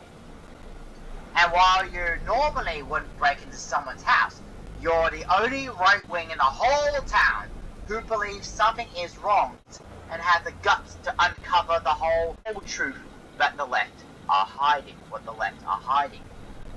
If the town knows your secrets, they will send the Raven guest of Edgar Allan Poe to take your white life out. Because the whole town, I mentioned it before, the whole town of Ravenbrooks are full of wokes and virtual signalers who only know one direction. And that one direction is left-wing ideology of indoctrination of Marxism in Ravenbrooks. Now, most in Melbourne have been indoctrinated. Most people in Melbourne are indoctrinated, and most people are being abducted by the Green Left woke. Now, remember the statue of Abraham Lincoln that was vandalized by the cancer cults? Or the increasement of robbing white family, they think it's okay, which is the burn, loot, and murder method. But in my mind, are acts of gangsterism against white families. Well, Paul Murray explains it more about the Green Left councillors and what the woke left and what the Greens are plotting. All right, let's get into it right now. Bronwyn Bishop, Joe Hildebrand, lovely to see you here. There's a lot to get to, including, of course, look, if you are going to be the president of the legalised cannabis party, that's the photo you want, right? Well, I think, look, it's fine for him to talk about legalising cannabis, but when is he going to return the rings of power to Mordor? I mean, priorities, people. Correct. Now, another thing everyone's talked about the past little while as well, and James Ashby joins us, of course, from One Nation. My apologies, big fella. I was just, on that Christmas tree. It started in September, but it's looking more, the closer we get, the better it goes. So I want to start with you here, James, where yet another local council in uber woke Melbourne, run by the Greens, says no to Australia Day. Now, everyone watching here finds that to be maddening. I believe no more council involvement in Australia Day. Citizenship ceremony should be done by your local federal MP or senator, and take this away from the people who clearly want to undermine it, one council at a time. Well, I can't believe this chestnut's happening prior to Christmas. I thought we were going to talk about abolishing Christmas carols and all that before such topics like this come about. But isn't it funny, you know, these are the same councils that are now getting people to make an application to fly an Australian flag in their front yard as well. It's just gone silly. Sadly, they are nibbling away bit by bit by bit, and they're getting their way. It's, you know, the gay marriage thing's out of the way, so now they're just going to hone in on Australia Day. I tell you what, if you're a proud Aussie like I am, and you do have a flag out the front, fly it even bigger, even prouder, even higher this next, well, it's just over a month away. So I don't know where they get off. These are the same people, as you say, Paul, that put their hand out for funding when it comes to federal government assistance to help their councils do something along the lines of Australia Day. They don't mind taking the public holidays as well that are issued. So I just wish we'd get off this subject. Every year it comes around. Yeah, so my point, Bronwyn, is make the change, right? This was one of the failures of the last federal government, is that they let councils get involved in all of this. It's pretty easy. You can have, in big cities or regional areas, you can have a local celebration. Good luck to you. That's going to happen for most people.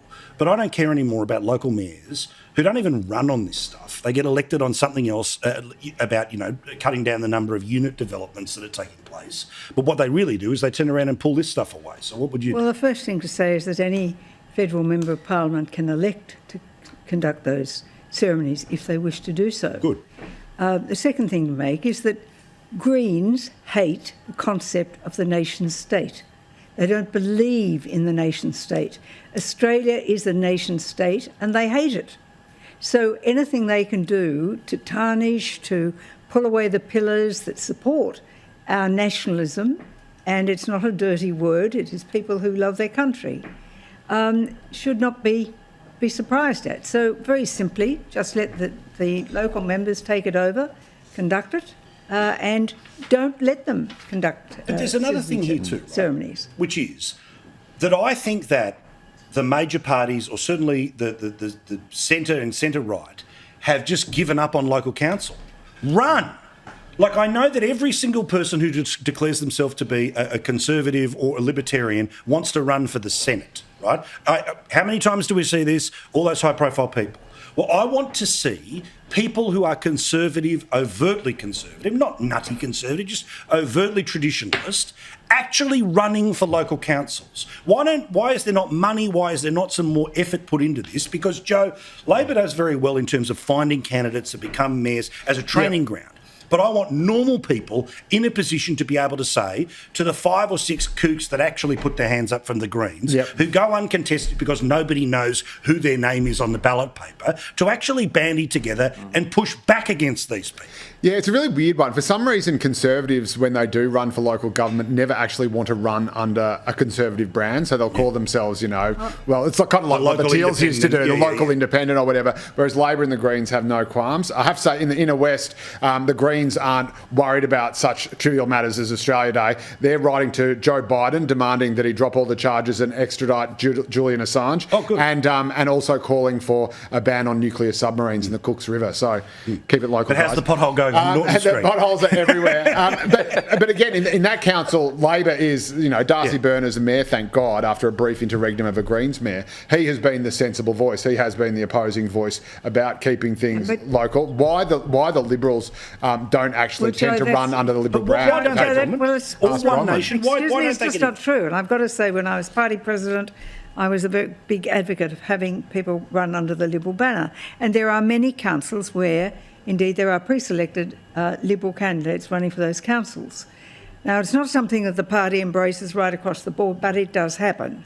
But one of the important things to realise about local councils, particularly in New South Wales, is because the way the legislation is drawn, that all the power rests with the chief executive, the man who gets all the big money, and the bureaucracy. Yes, correct. And the councillors run around cutting the ribbons, not making the decisions. They have virtually no power at all until it comes to stupid issues like this. Yeah. So understand that it's not a fulfilling role in that sense.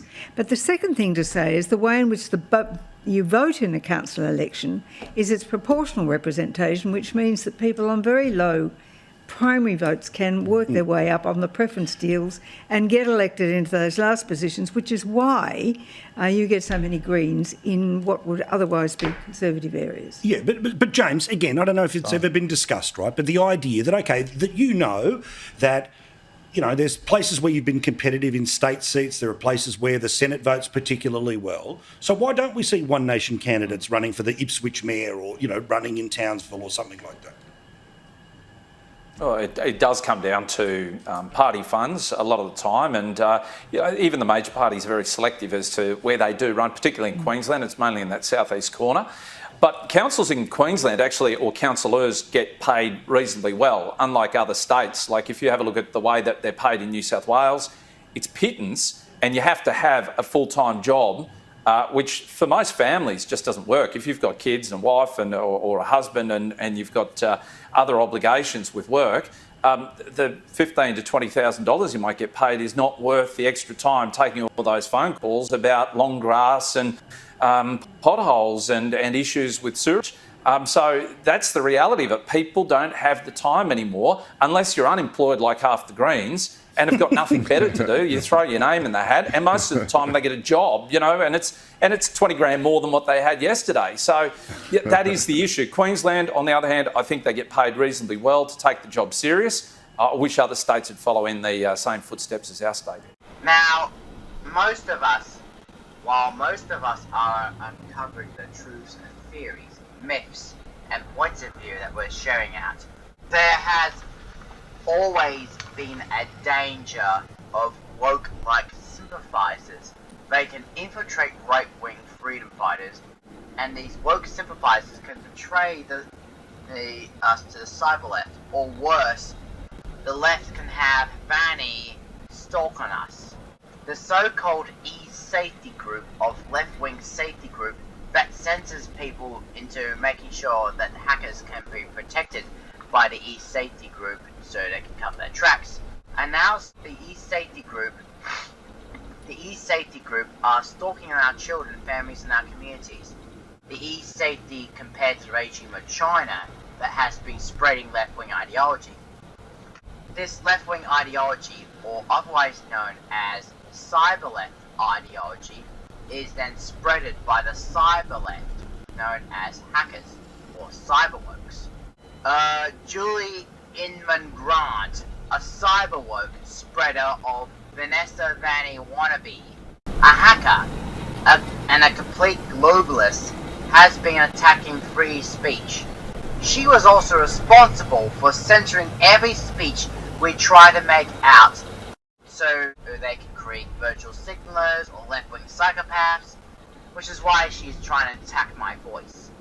Her latest project through the World Economic Forum is to create these psychic attackers by producing Orwellian thoughts with mind control. In other words, people are being telepathically prevented from having freedom, and instead have woke-like thoughts that aren't true, things they're not meant to say.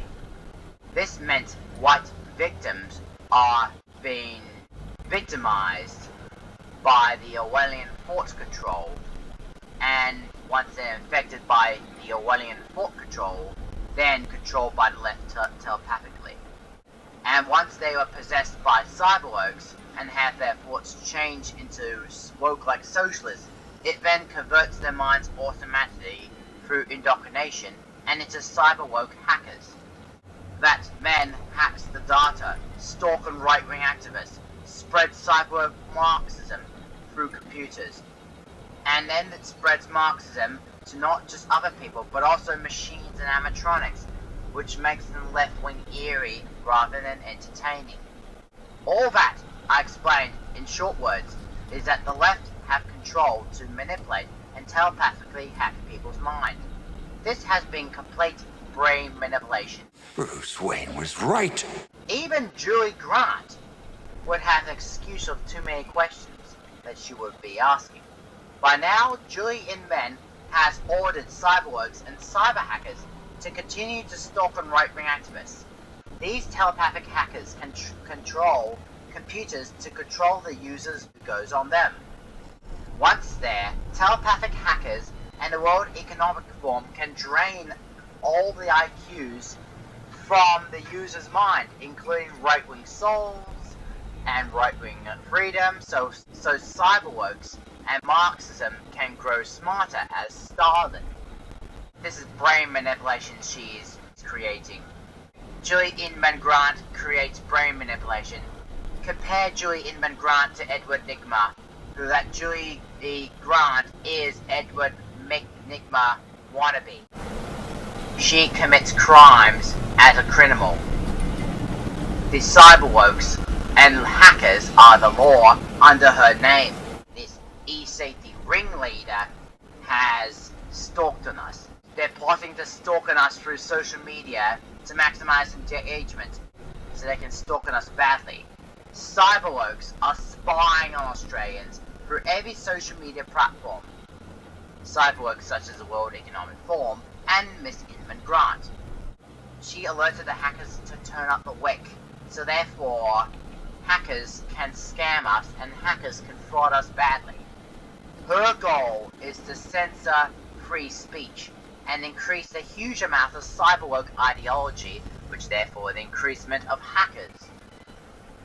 Her goal, her project, had opened a door for cyber criminals and hackers who are not technically minded, and so that hackers can allow to hack so hackers can hack anyone telepathically through telepathy.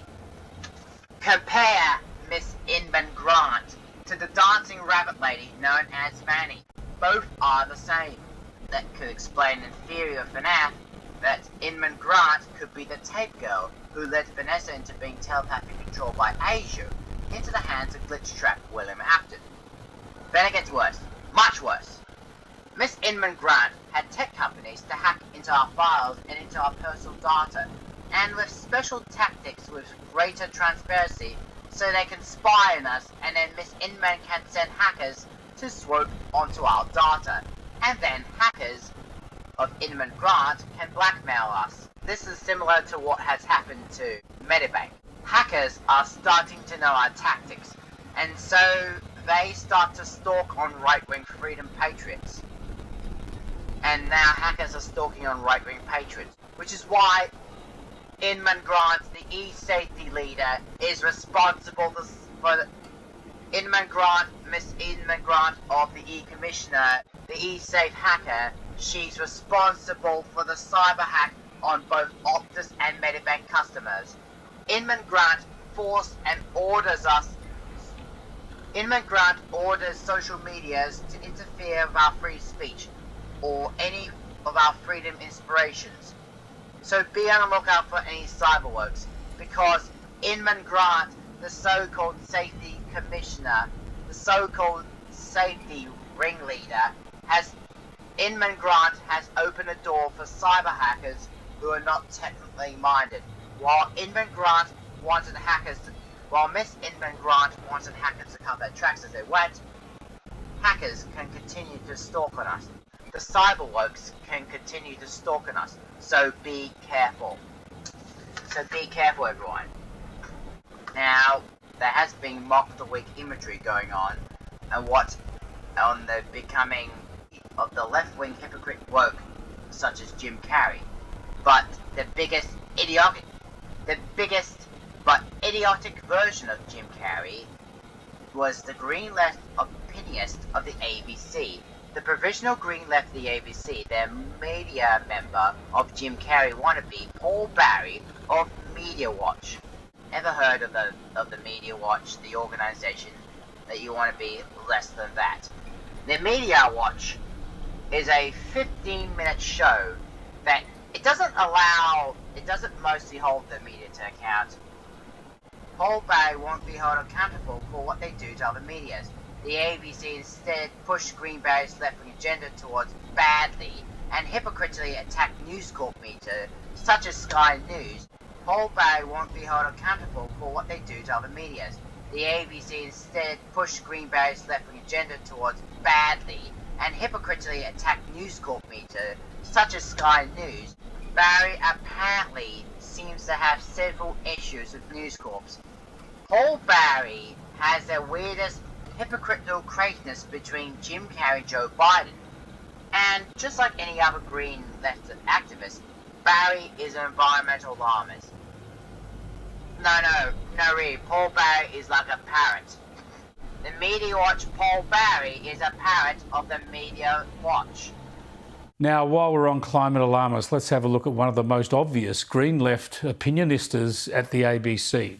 Paul Barry hosts Media Watch, a weekly 15-minute show that doesn't so much hold the media to account, but push Barry's green left agenda and relentlessly and often deceptively attack News Corp media like Sky News.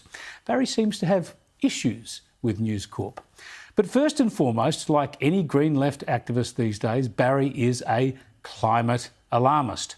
He's not big on facts or fact-checking, he just likes the climate hysteria vibe. And last night, he had another crack. And finally, to a message on climate change from the editors of some New South Wales country newspapers. Forget the poetry, we need action. The poetry being Dorothea McKellar's 1908 classic, My Country. Of drought and flooding rains. And the memo from the editors was clear. It's an enduring piece of prose, but not a disclaimer for our political representatives to hide behind. Climate change is happening now. Our region is suffering its effects now. OK, well, it's poetry rather than prose, but OK, it is a fact that the newspaper editors said that. But Barry did not check whether it was true. Barry did not check any records or find a fact. That's not his thing. For him, it's the vibe, the climate hysteria vibe.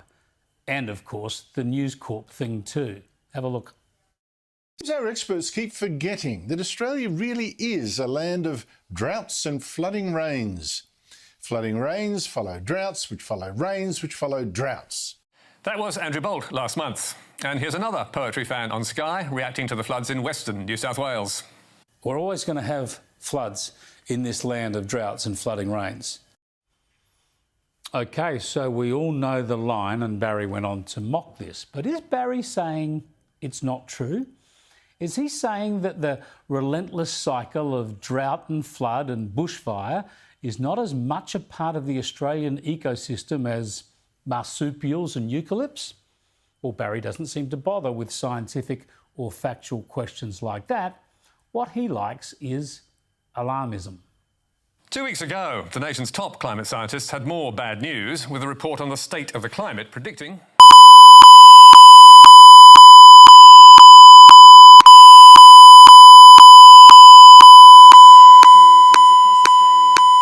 That warning was greeted with scepticism by some commentators at Sky and by Chris Kenny in particular. And while we don't have a poem for him, we do have a proverb, which is relevant, dating back to 1546 and ultimately to the Bible.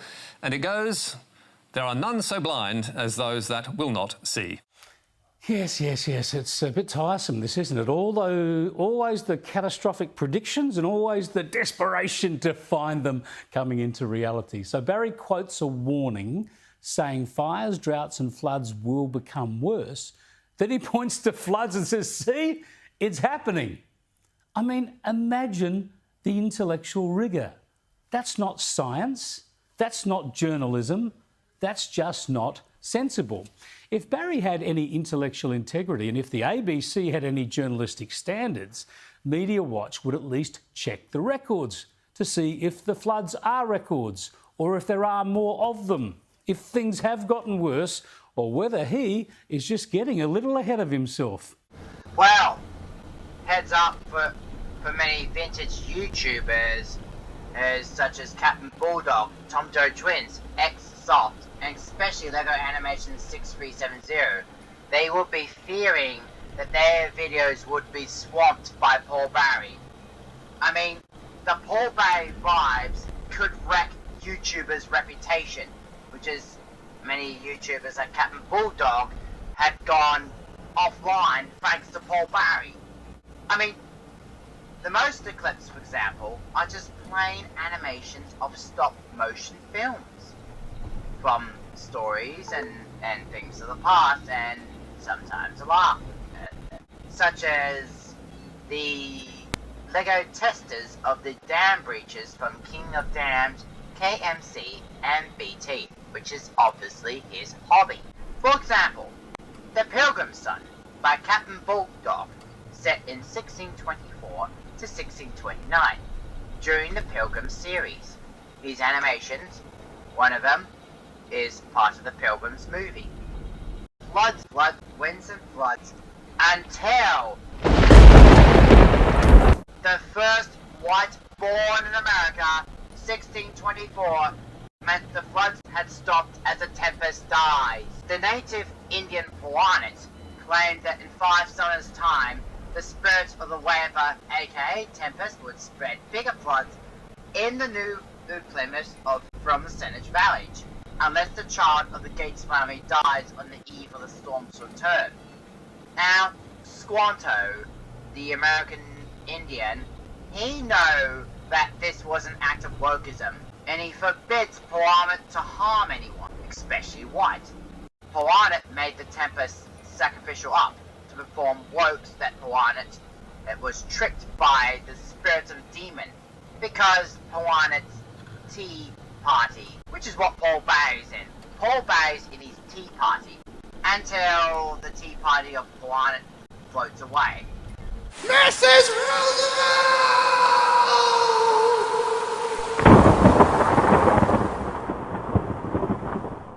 Okay, so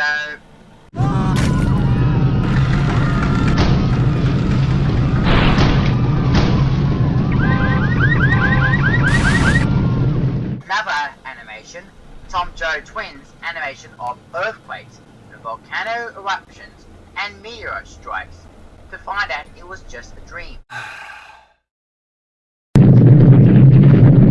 Now, this could be a difficult situation that I would end up being swamped and mocked by Paul Barry. This would be a typical harm that Paul Barry could come into the office and then Paul Barry jump scares me.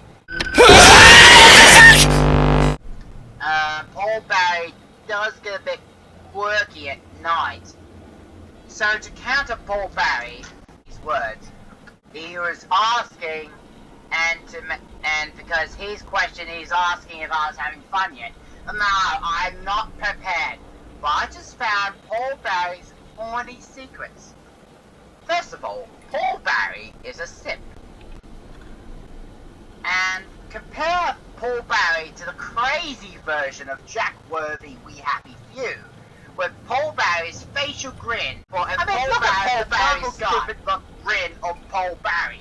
Compare Paul Barry to Jack Worthy, or add rabbit ears to Paul Barry, and dress Paul Barry as a world-class actor. That Paul Barry wears purple, and Paul Barry's the purple guy. Purple guy! Purple guy! Paul Barry could be mocked as acting, right? Woke addiction is chaos and confusion is what Paul Barry does. Chaos and confusion. I mean, he saw that Barry didn't want to face facts. And Paul Barry vibes the rest that he mocks. Well, let me share the facts from Sky News. As you know, I have demonstrated repeatedly, as recently as last night, where these bold claims about disasters being unprecedented just don't stack up. If we want to talk climate change, we have to have perspective and context. And nothing provides that better than history and, you know, the records. It turns out that Barry does lack a certain amount of local perspective. I mean, when the Murray had its biggest recorded flood in 1956, he was just a toddler in England.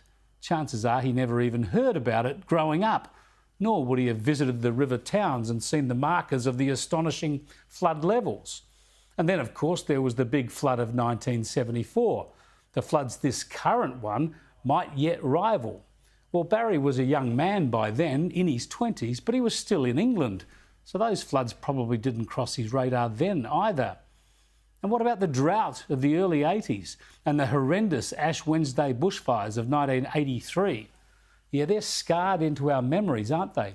But Barry still wasn't here. It turns out that he arrived in Australia in the mid-1980s, so he's seen a bad drought, 2 bad fire seasons, and now he's seeing his first big Murray-Darling flood. And he's carrying on like Australia has changed before our very eyes. As you know, it hasn't. Look, he doesn't need to have been here all that time. You know, he could have always Googled a few facts. He could check a few records. He has a huge team of people at the ABC who could actually do that for him. I wonder why they don't. I mean, I've never been to Lamington National Park in Queensland, but it took me 5 minutes to find out that 2019 was not the first time its rainforests had burned. With just a little bit of effort, Barry might find that nothing bolsters an opinionated rant better than a few facts. Paul Barry has just got roasted, yeah! Now, I found, and to add to that, I have found many secrets in relation to Paul Barry, and I can't wait to share them out to you until now. Paul Barry couldn't stop biting his vibes since he joined the ABC around the 87th mark bite. Was that the bite of 87? Last November, Paul Barry has blamed sexism for the criticism heaped on Lisa Wilkins after she quit the project. The ABC presenter Paul Barry swooped on that Paul Barry simped on Lisa's insults. Paul Barry is a simp. Barry never stops mocking Lisa. Paul Barry went on simping so much that Paul Barry could think he could get away with it. Wilkinson's, meanwhile, sparked a further outrage after publishing her autobiography in 2021. Well, it wasn't meant to be like this. Chronicled her evolution from a shy and bullied schoolgirl to one of the most powerful women on TV. I felt sorry for Wilkinson after she was being bullied by Paul Barry, because Wilkinson was mocked by Paul Barry's vibes. Sky News reporter Richard Panahai labelled the 500-page book a woe is me waffle, until Paul Barry came in and Paul Barry tore it up. 2 or 3 weeks ago, now I have to show you. Now to a hilariously biased piece of journalism by the ABC's Paul Barry, who personally attacked reporters for their accurate reports on Daniel Andrews. Now, we all know Paul Barry is an anti-journalist when it comes to stories critical of his pals, but the lengthy rant he did on Monday night was a disgrace. And that was Victorian Premier Daniel Andrews dodging a barrage of questions in the first week of the state election campaign, after this front-page shocker in News Corp's Melbourne tabloid rocked his re-election bid. Crash fight exclusive. A cyclist hit by Andrew's car says it was speeding, demands justice. That Herald Sun scoop by senior reporter Michael Warner, just 2 days into the campaign, had the young victim of a terrible crash, Ryan Muehlman, fighting for justice. That interview was journalism. It was a young man breaking his silence to air fresh allegations around the circumstances of a 2013 car crash which left him with broken ribs, a punctured lung and internal bleeding. And as we said last week, Daniel Andrews' wife was driving the car, but the Victorian Premier has spoken publicly about this incident, and the young man now disputes their story. It comes down to credibility. Now, that's a pretty big development, and Paul Barry might not like it because he uses his taxpayer-funded show to barrack for politicians on the left, but it is news. But even worse, he actually told his viewers that the victim, this young man, was wrong. So, when did this crash happen? Last week? Last month? Well, no. Ryan Muehlman's legal team last month requested access to documents the then teen signed in the aftermath of the January 2013 smash. That's right, almost a decade ago, when Andrews was opposition leader. And was he behind the wheel? No again. Andrews was in the passenger seat. His wife, Catherine, was driving. And was she driving recklessly? Did she break any road rules? Was she at fault? No, no and no, at least according to police who investigated the crash and pressed no charges. Incredible that this man used his show to run a media defence for the most powerful politician in Victoria. But it is just sad that when this victim comes forward, Paul Barry attempts to discredit him like it is nothing. I don't know what happened that day, but I promise you Paul Barry certainly does not know.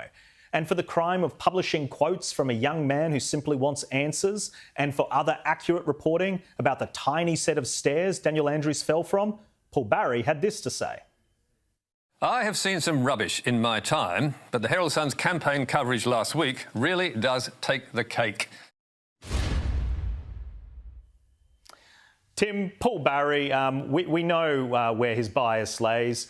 He's constantly running a defence for politicians on the left. I thought that's everything the ABC stood against. I thought it was holding power to account. I thought it was challenging these politicians when their stories were falling apart.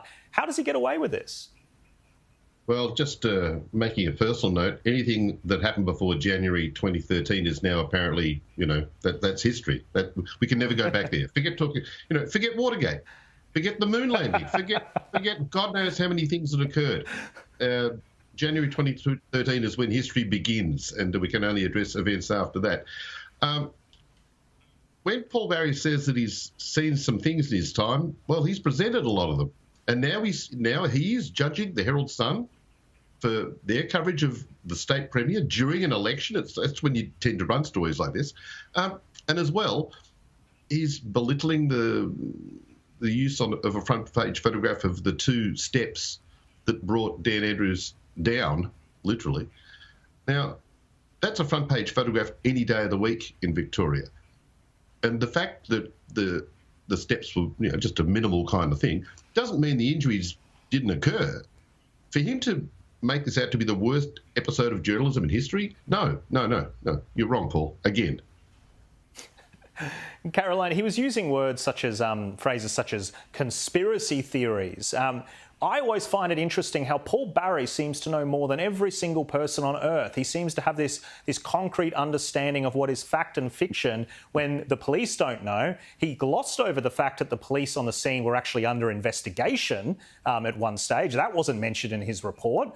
What do you make of the way that Paul Barry runs these defences for such powerful people? And Dan Andrews is a very powerful politician, but it's not just the Herald Sun that he's come up against, Jack. And you would have seen reported this week, he traded some barbs with Paul Sakal of The Age over whether an IBAC report was released. And to the credit of the other journalists in the pack at the time, they all held firm because there was one very simple question that Dan Andrews didn't want to answer, but was actually incredibly relevant. So, look, I'm actually really happy to see that the press pack, which particularly during COVID was incredibly docile insofar as Daniel Andrews is concerned, has really found a backbone in the lead up to the election. And I think Paul Barry, he's on his own on this one. I felt sorry for the crash victim. I really do. Because if I had crash injuries like what that crash victim did, I would end up in hospital after being hit by a car. Broken ribs, broken bones. So, what next does Paul Barry make towards me? Would Paul Barry mock Glamrock Barney? What next will Paul Barry make? What next move would Paul Barry make of this mockery vibe? Would this mockery vibe for Paul Barry be turned on Glamrock Bonnie? Would Paul Barry mock Glamrock Bonnie and would say about his balls while Paul Barry cheers on Monty Gator for thrashing for Bonnie? Hashtag justice for Bonnie. Hashtag dump Paul Barry. So, now the reason why Paul Barry is a Bible alarmist, and I know off my heart and secretly, I know Paul Barry's secret to that. Paul Barry's watching too much children's shows such as Astro Boy, The Great Meltdown, Jimmy Neutron, Shangri-La, and my favourite, the Transformers Ultimate Doom Part 1 to Part 3. Which is what those alarmists are watching too many shows. Alarmists watch too many children's shows. Just think of that. What those alarmists did. They pretend it was real. Wrong. They just tore it out of the book and just said something like that. Blah, blah, blah, blah, blah. Okay. So, and as Paul Barry still acts like a alarming twat parrot who mocks every single media that he doesn't face facts. Jeez. Paul Barry should wash his own mouth out with soap. Cold tar soap from David Mitchell. Okay. In other news, last Thursday, Minister Claire O'Neill, the Minister of Home Affairs in Canberra at the conference press club. I'm not going to show you the rest of the clip, but I can only just show you one part of the clip. Thanks, Laura. David Crowe from the Sydney Morning Herald and the Age of Melbourne. Thanks for your speech, Minister. You had some quite alarming figures there on the number of cyber attacks that we're seeing. Can you put it in a budget perspective? Because over the last couple of years, there's been more money allocated to cyber defence of Australia in federal budgets. There was $9.9 billion in this year's budget. There were projects such as Red Spice. I can't remember what the acronym stood for, but it was funded. Now, are you banking that money and repurposing it all and putting it to other functions? Is any money being returned to consolidated revenue, or are you keeping all the funding that's been given there to your department over time? And given the scale of the challenge that you've outlined, are we going to need to spend more money on this over time? Thank you, David. Really good question. So I'm not in the habit of lavishly praising the former government, but one really important thing they did was make this Red Spice investment, which is run through the Australian Signals Directorate. It's a very important thing for the security of our country, and our government is 100% committed to it. We are not spending enough on cyber defence at the moment, and so one of my challenges is how we're going to address that problem. One of the elements of this that is going to be expensive is securing government infrastructure. We've talked a lot and thought a lot in the public sphere in recent months about cybersecurity in the private sector. Well, we've got to come at that discussion with a bit of humility because government's got its problems too. And so part of the cyber strategy, one of the 4 goals, is to establish how we are going to lift and fund the security of Australian government infrastructure, and it is going to require more money. Now, I've done some research into this, and I found out that Claire O'Neill was actually a left-wing sympathiser. I found it out on the internet. It was all true. These counter-strike laws in Australia have encouraged cyberworkers, otherwise known as left-wing hackers. So, Claire O'Neill is supporting the hackers. to stalk on white families and to steal right-wing funds into donating them into Asia's secret partner. The Asia's secret partner of Mike Burgess was known as Fazbear's Entertainment, which is supported and funded successfully building the Fazbear's Mega Pizzaplex, which is exactly this Mega Pizzaplex, which is proudly supported by Asia during its construction. These so-called laws are what strengthened William Afton to be reborn and alive. Well, we're going to stop William Afton and Black Custodian Work Afton soon. Which Afton can lead to devastating cost on right-wing freedom fighters and white families. Much of our patriot freedom fighters have been stalked on by Asia and the cyber wokes. As I said before, the last news week that Asia needed raw materials to create left-wing cyber wokes and hackers. So stalk on right-wing families and to possibly murder right-wing activists at night, so that right-wing and conservatives could be stalked on by Asia and the rabbit lady Vanny. Which is why many white lives have gone missing, especially at the Pizzaplex. I already showed you Faz-Blast, the examples of Faz-Blast, the vent at the atrium, which leads to the kitchen area, and also Kids Cove. I already showed you those. So therefore, white spirits have gone missing. Spirits of the missing children and the missing white become attached to these woke-like animatronics manipulated with left-wing ideology to hunt down any right-wing activists or any white lives who are lonely. These woke-like animatronics to stalk on right-wing actors and have them dealt with are none other than the Endobots. Why? Because they're a bit like weeping angels. Don't blink. 2. They seem to move and be still on their own. If they're still on their own, if they are looked at by the naked eye. 3. Their heads of the Endobots are tilted to one side each, which explains why the Endobots contain the spirits of the white souls and missing white children in each Endobot. The new offensive cyber team will be introduced to punch back the cyberworks, but they will have the same problem as well. They too will be targeted by Asia. So hackers, especially the cults of Asia and the cults of the United Nations, can cover their tracks as they went.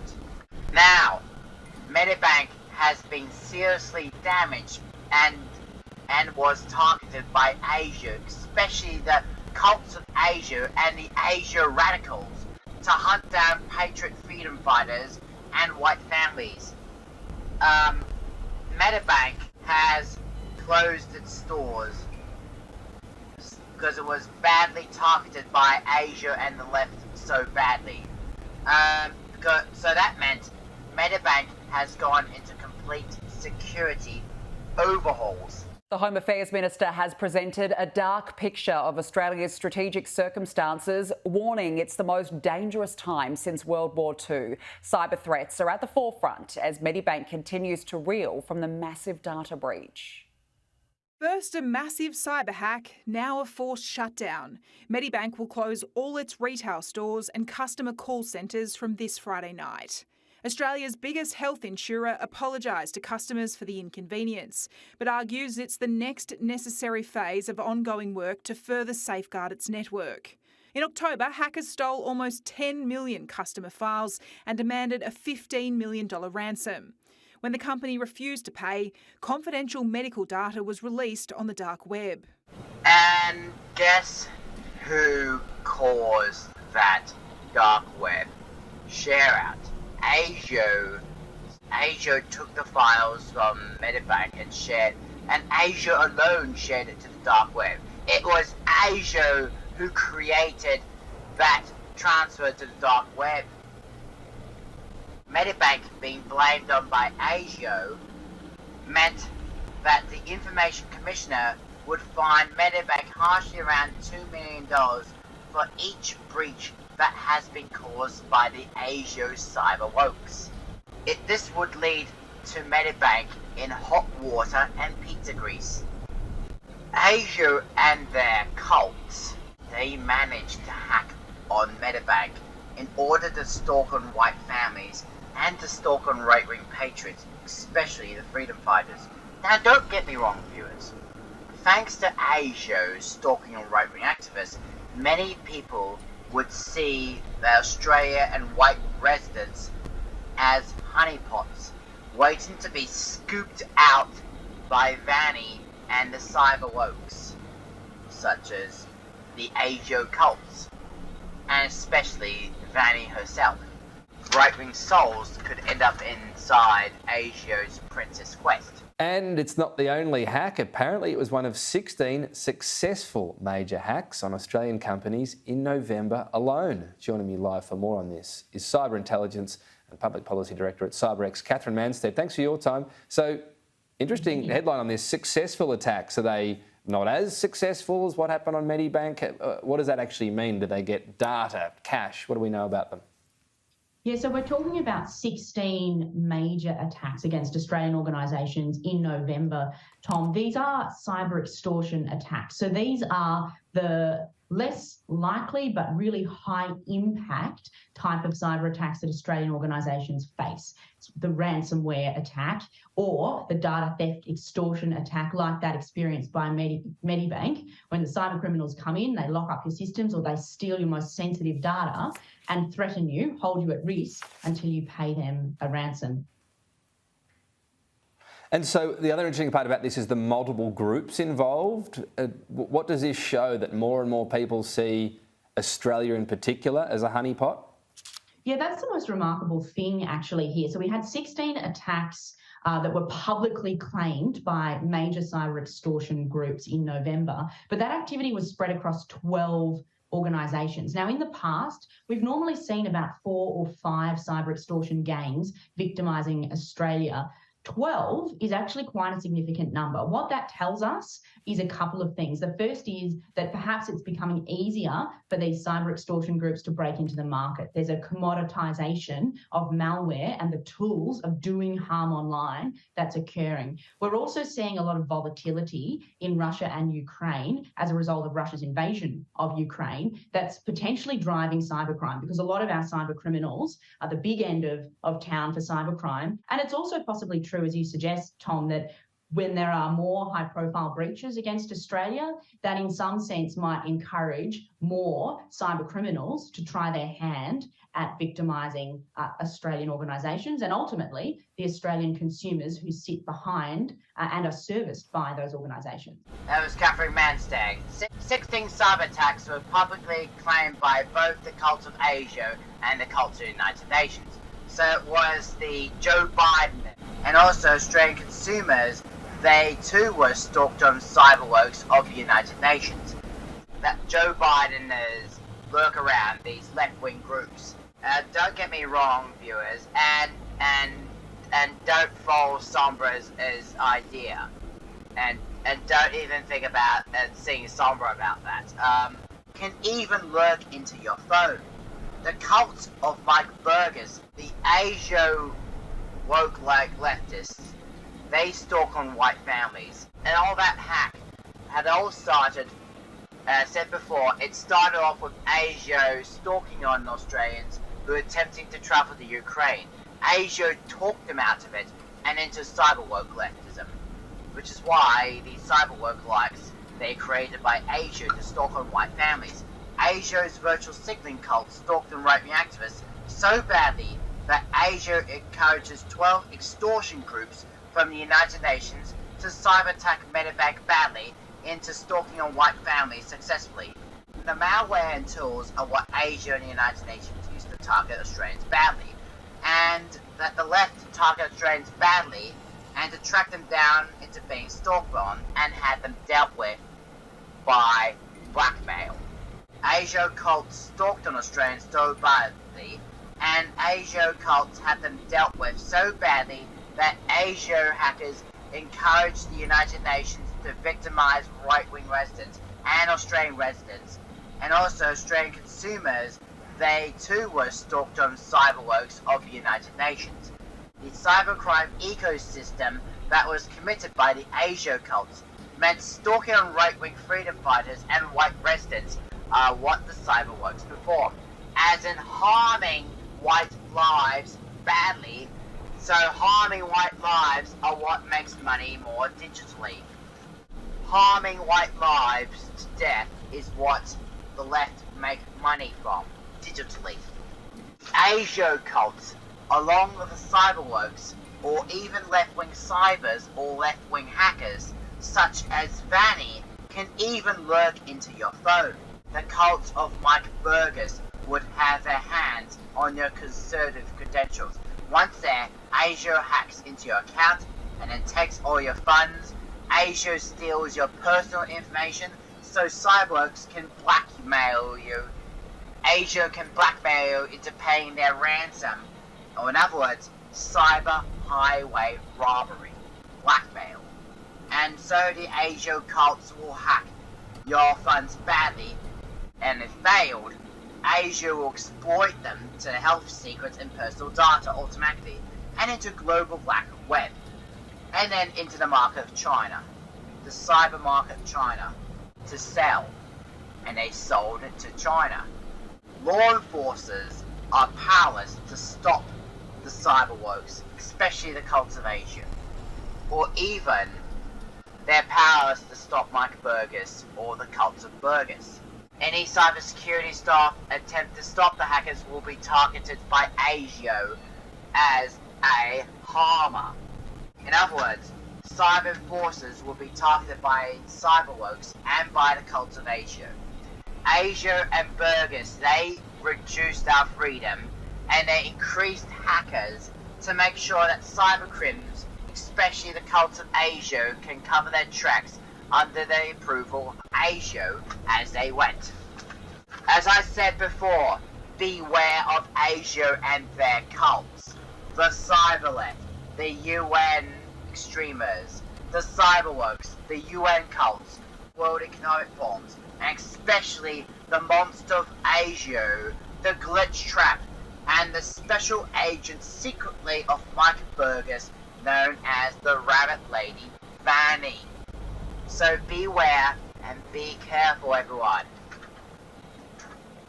But now, there is hope, because in the US, the secrets of the left have been exposed, and what caused socialist environmental cults, such as Blockade Australia or the Green left-wing ideology, is none other than the ESG.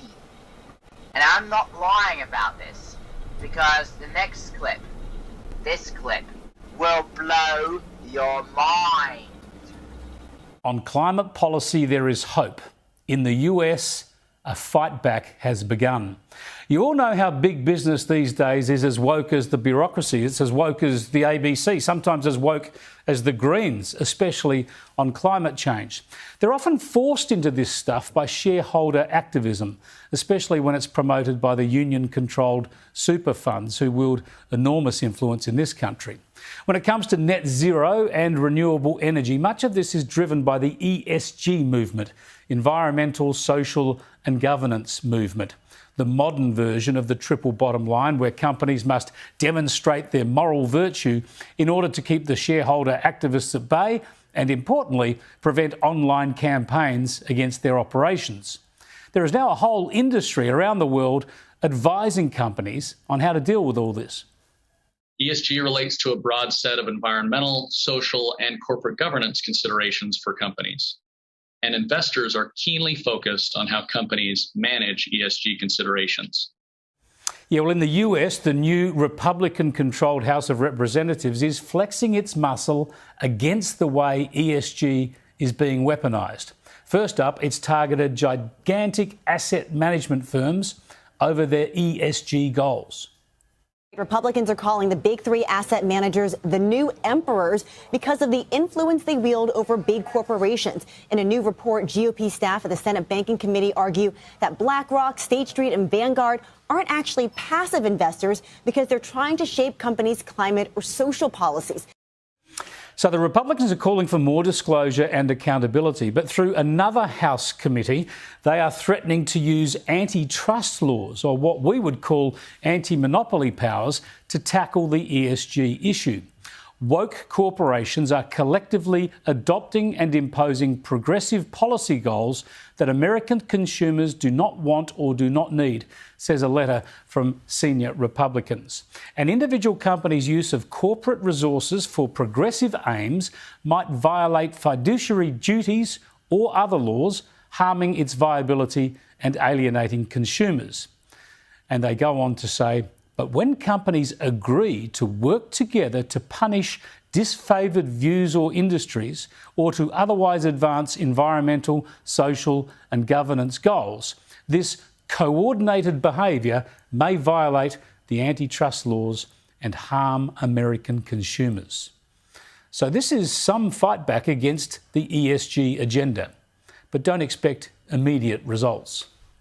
But the reason why this is really important is because it's a Republican attempt to start turning some of their rhetoric into actual reality. What can Congress really do to push back on some of these ESG proposals? And so this is how you do it. You put out an idea, you vet it amongst your caucus, you galvanize some public debate, and you see what sticks, so that if and when Republicans do end up controlling maybe both chambers of Congress as well as the White House, they have a suite of policy proposals ready to go. So I expect that this is just the beginning of this effort, and you're going to hear a lot more to come. That we will. And make no mistake, if this pushback against ESG works in the US, it'll spread. It'll spread to Europe, the UK and here. Bring it on, I say. That's this week's Night News. I'm Jack the Discoverer.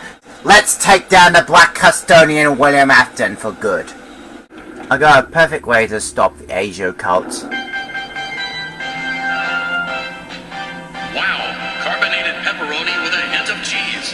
Now that's what I call pizza.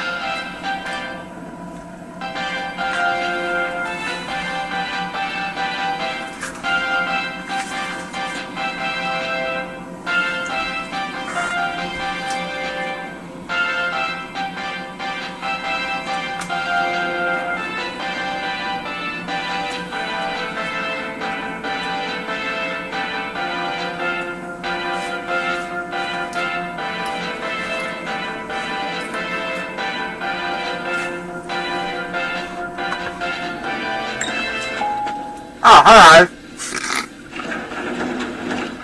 How did you get up from the rooftop?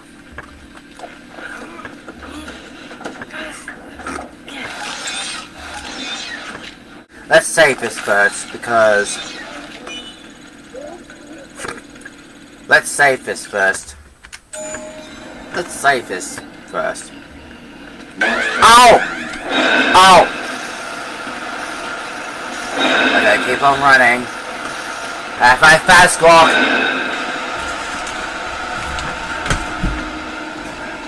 Okay. Ow!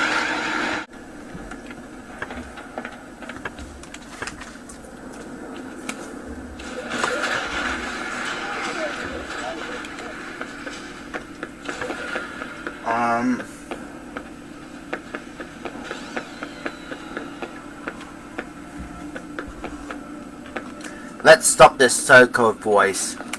Let's stop Albo's so-called voice by taking down William Afton for good. Let's take down the Labour's so-called voice by taking down William Afton.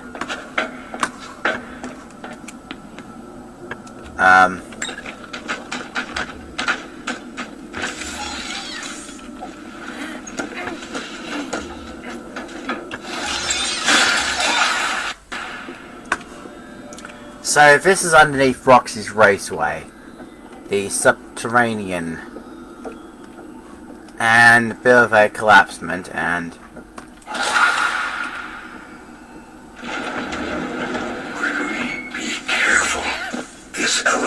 does not appear to follow any safety protocols.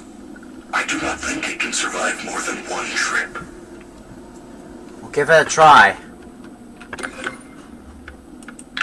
Yes? For your safety, please stay clear of the doors.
Oh.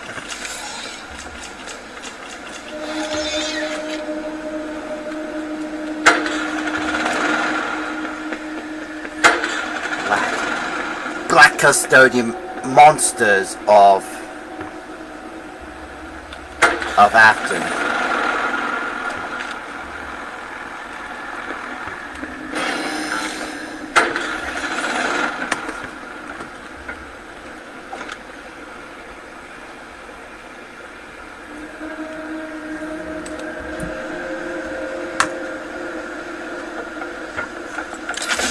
Oh!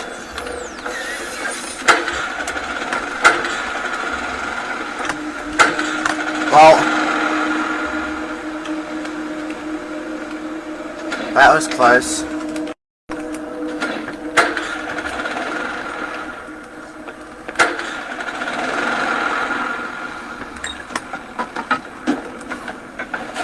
There you are.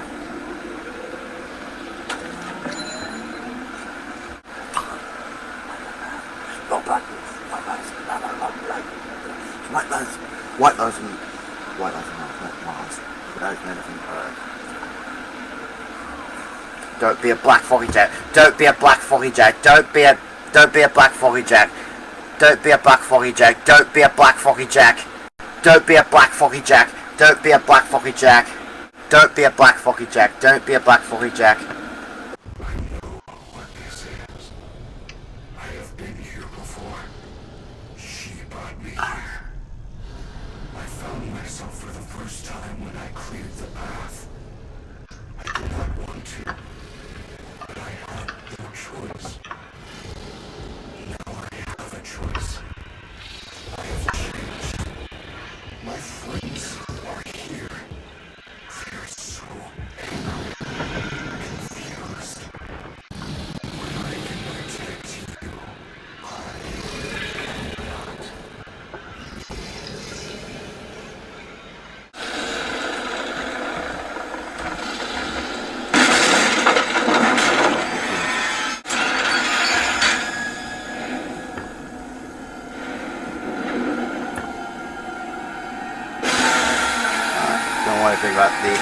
Oh, there you are! I've been expecting you for ages! Oh fuck! It's the Black Devil! The voice! I've had my eye on you for such a long time! Shit, it's Batman!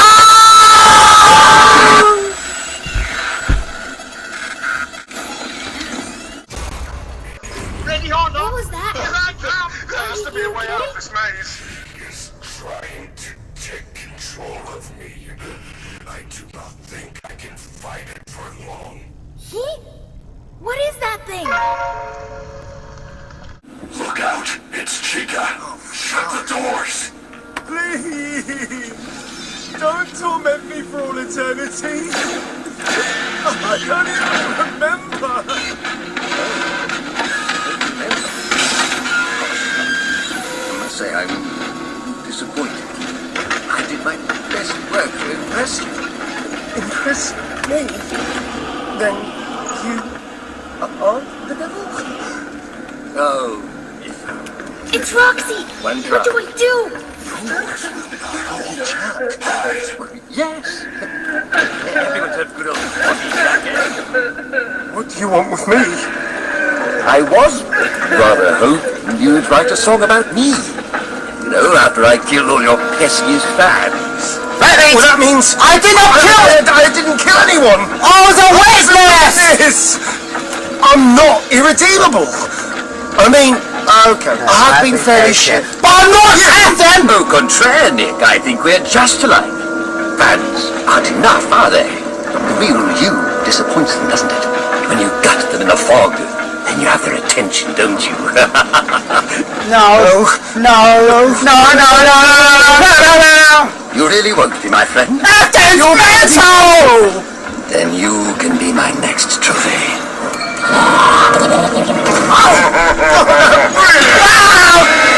God, that really hurts! Oh God, that really hurts! Fuck! Please! Don't torment me for all eternity! Oh, you don't remember? Gosh, I must say I'm disappointed. I did my best work to impress you. Impress me? Then you are the devil? Oh, one tries. You're Foggy Jack. Yes. Everyone's had good old Foggy Jack, eh? What do you want with me? I was rather hoping you'd write a song about me. No, after I killed all your peskiest fans. That means I'm innocent! I didn't kill anyone! I was a witness! I'm not irredeemable! I mean, okay, I've been patient. But I'm not acting! Nick, I think we're just alike. Fans aren't enough, are they?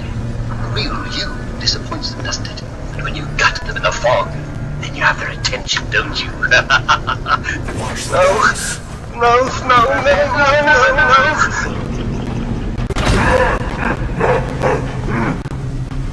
You really won't be my friend?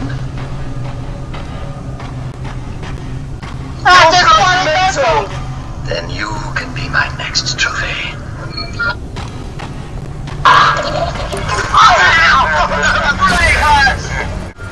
He's throwing masks!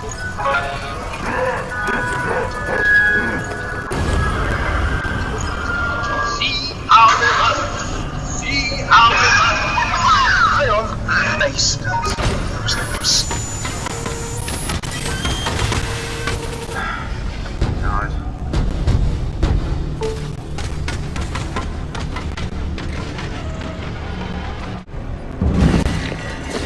Oh.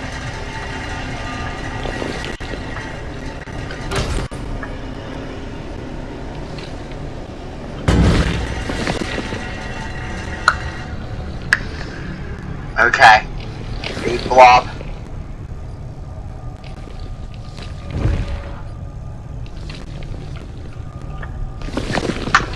Okay, I have to concentrate here. Concentrate, viewers.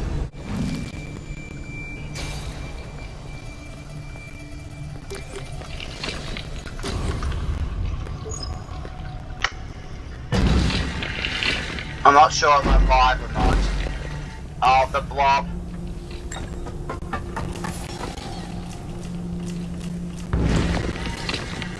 Oh god. Oh god.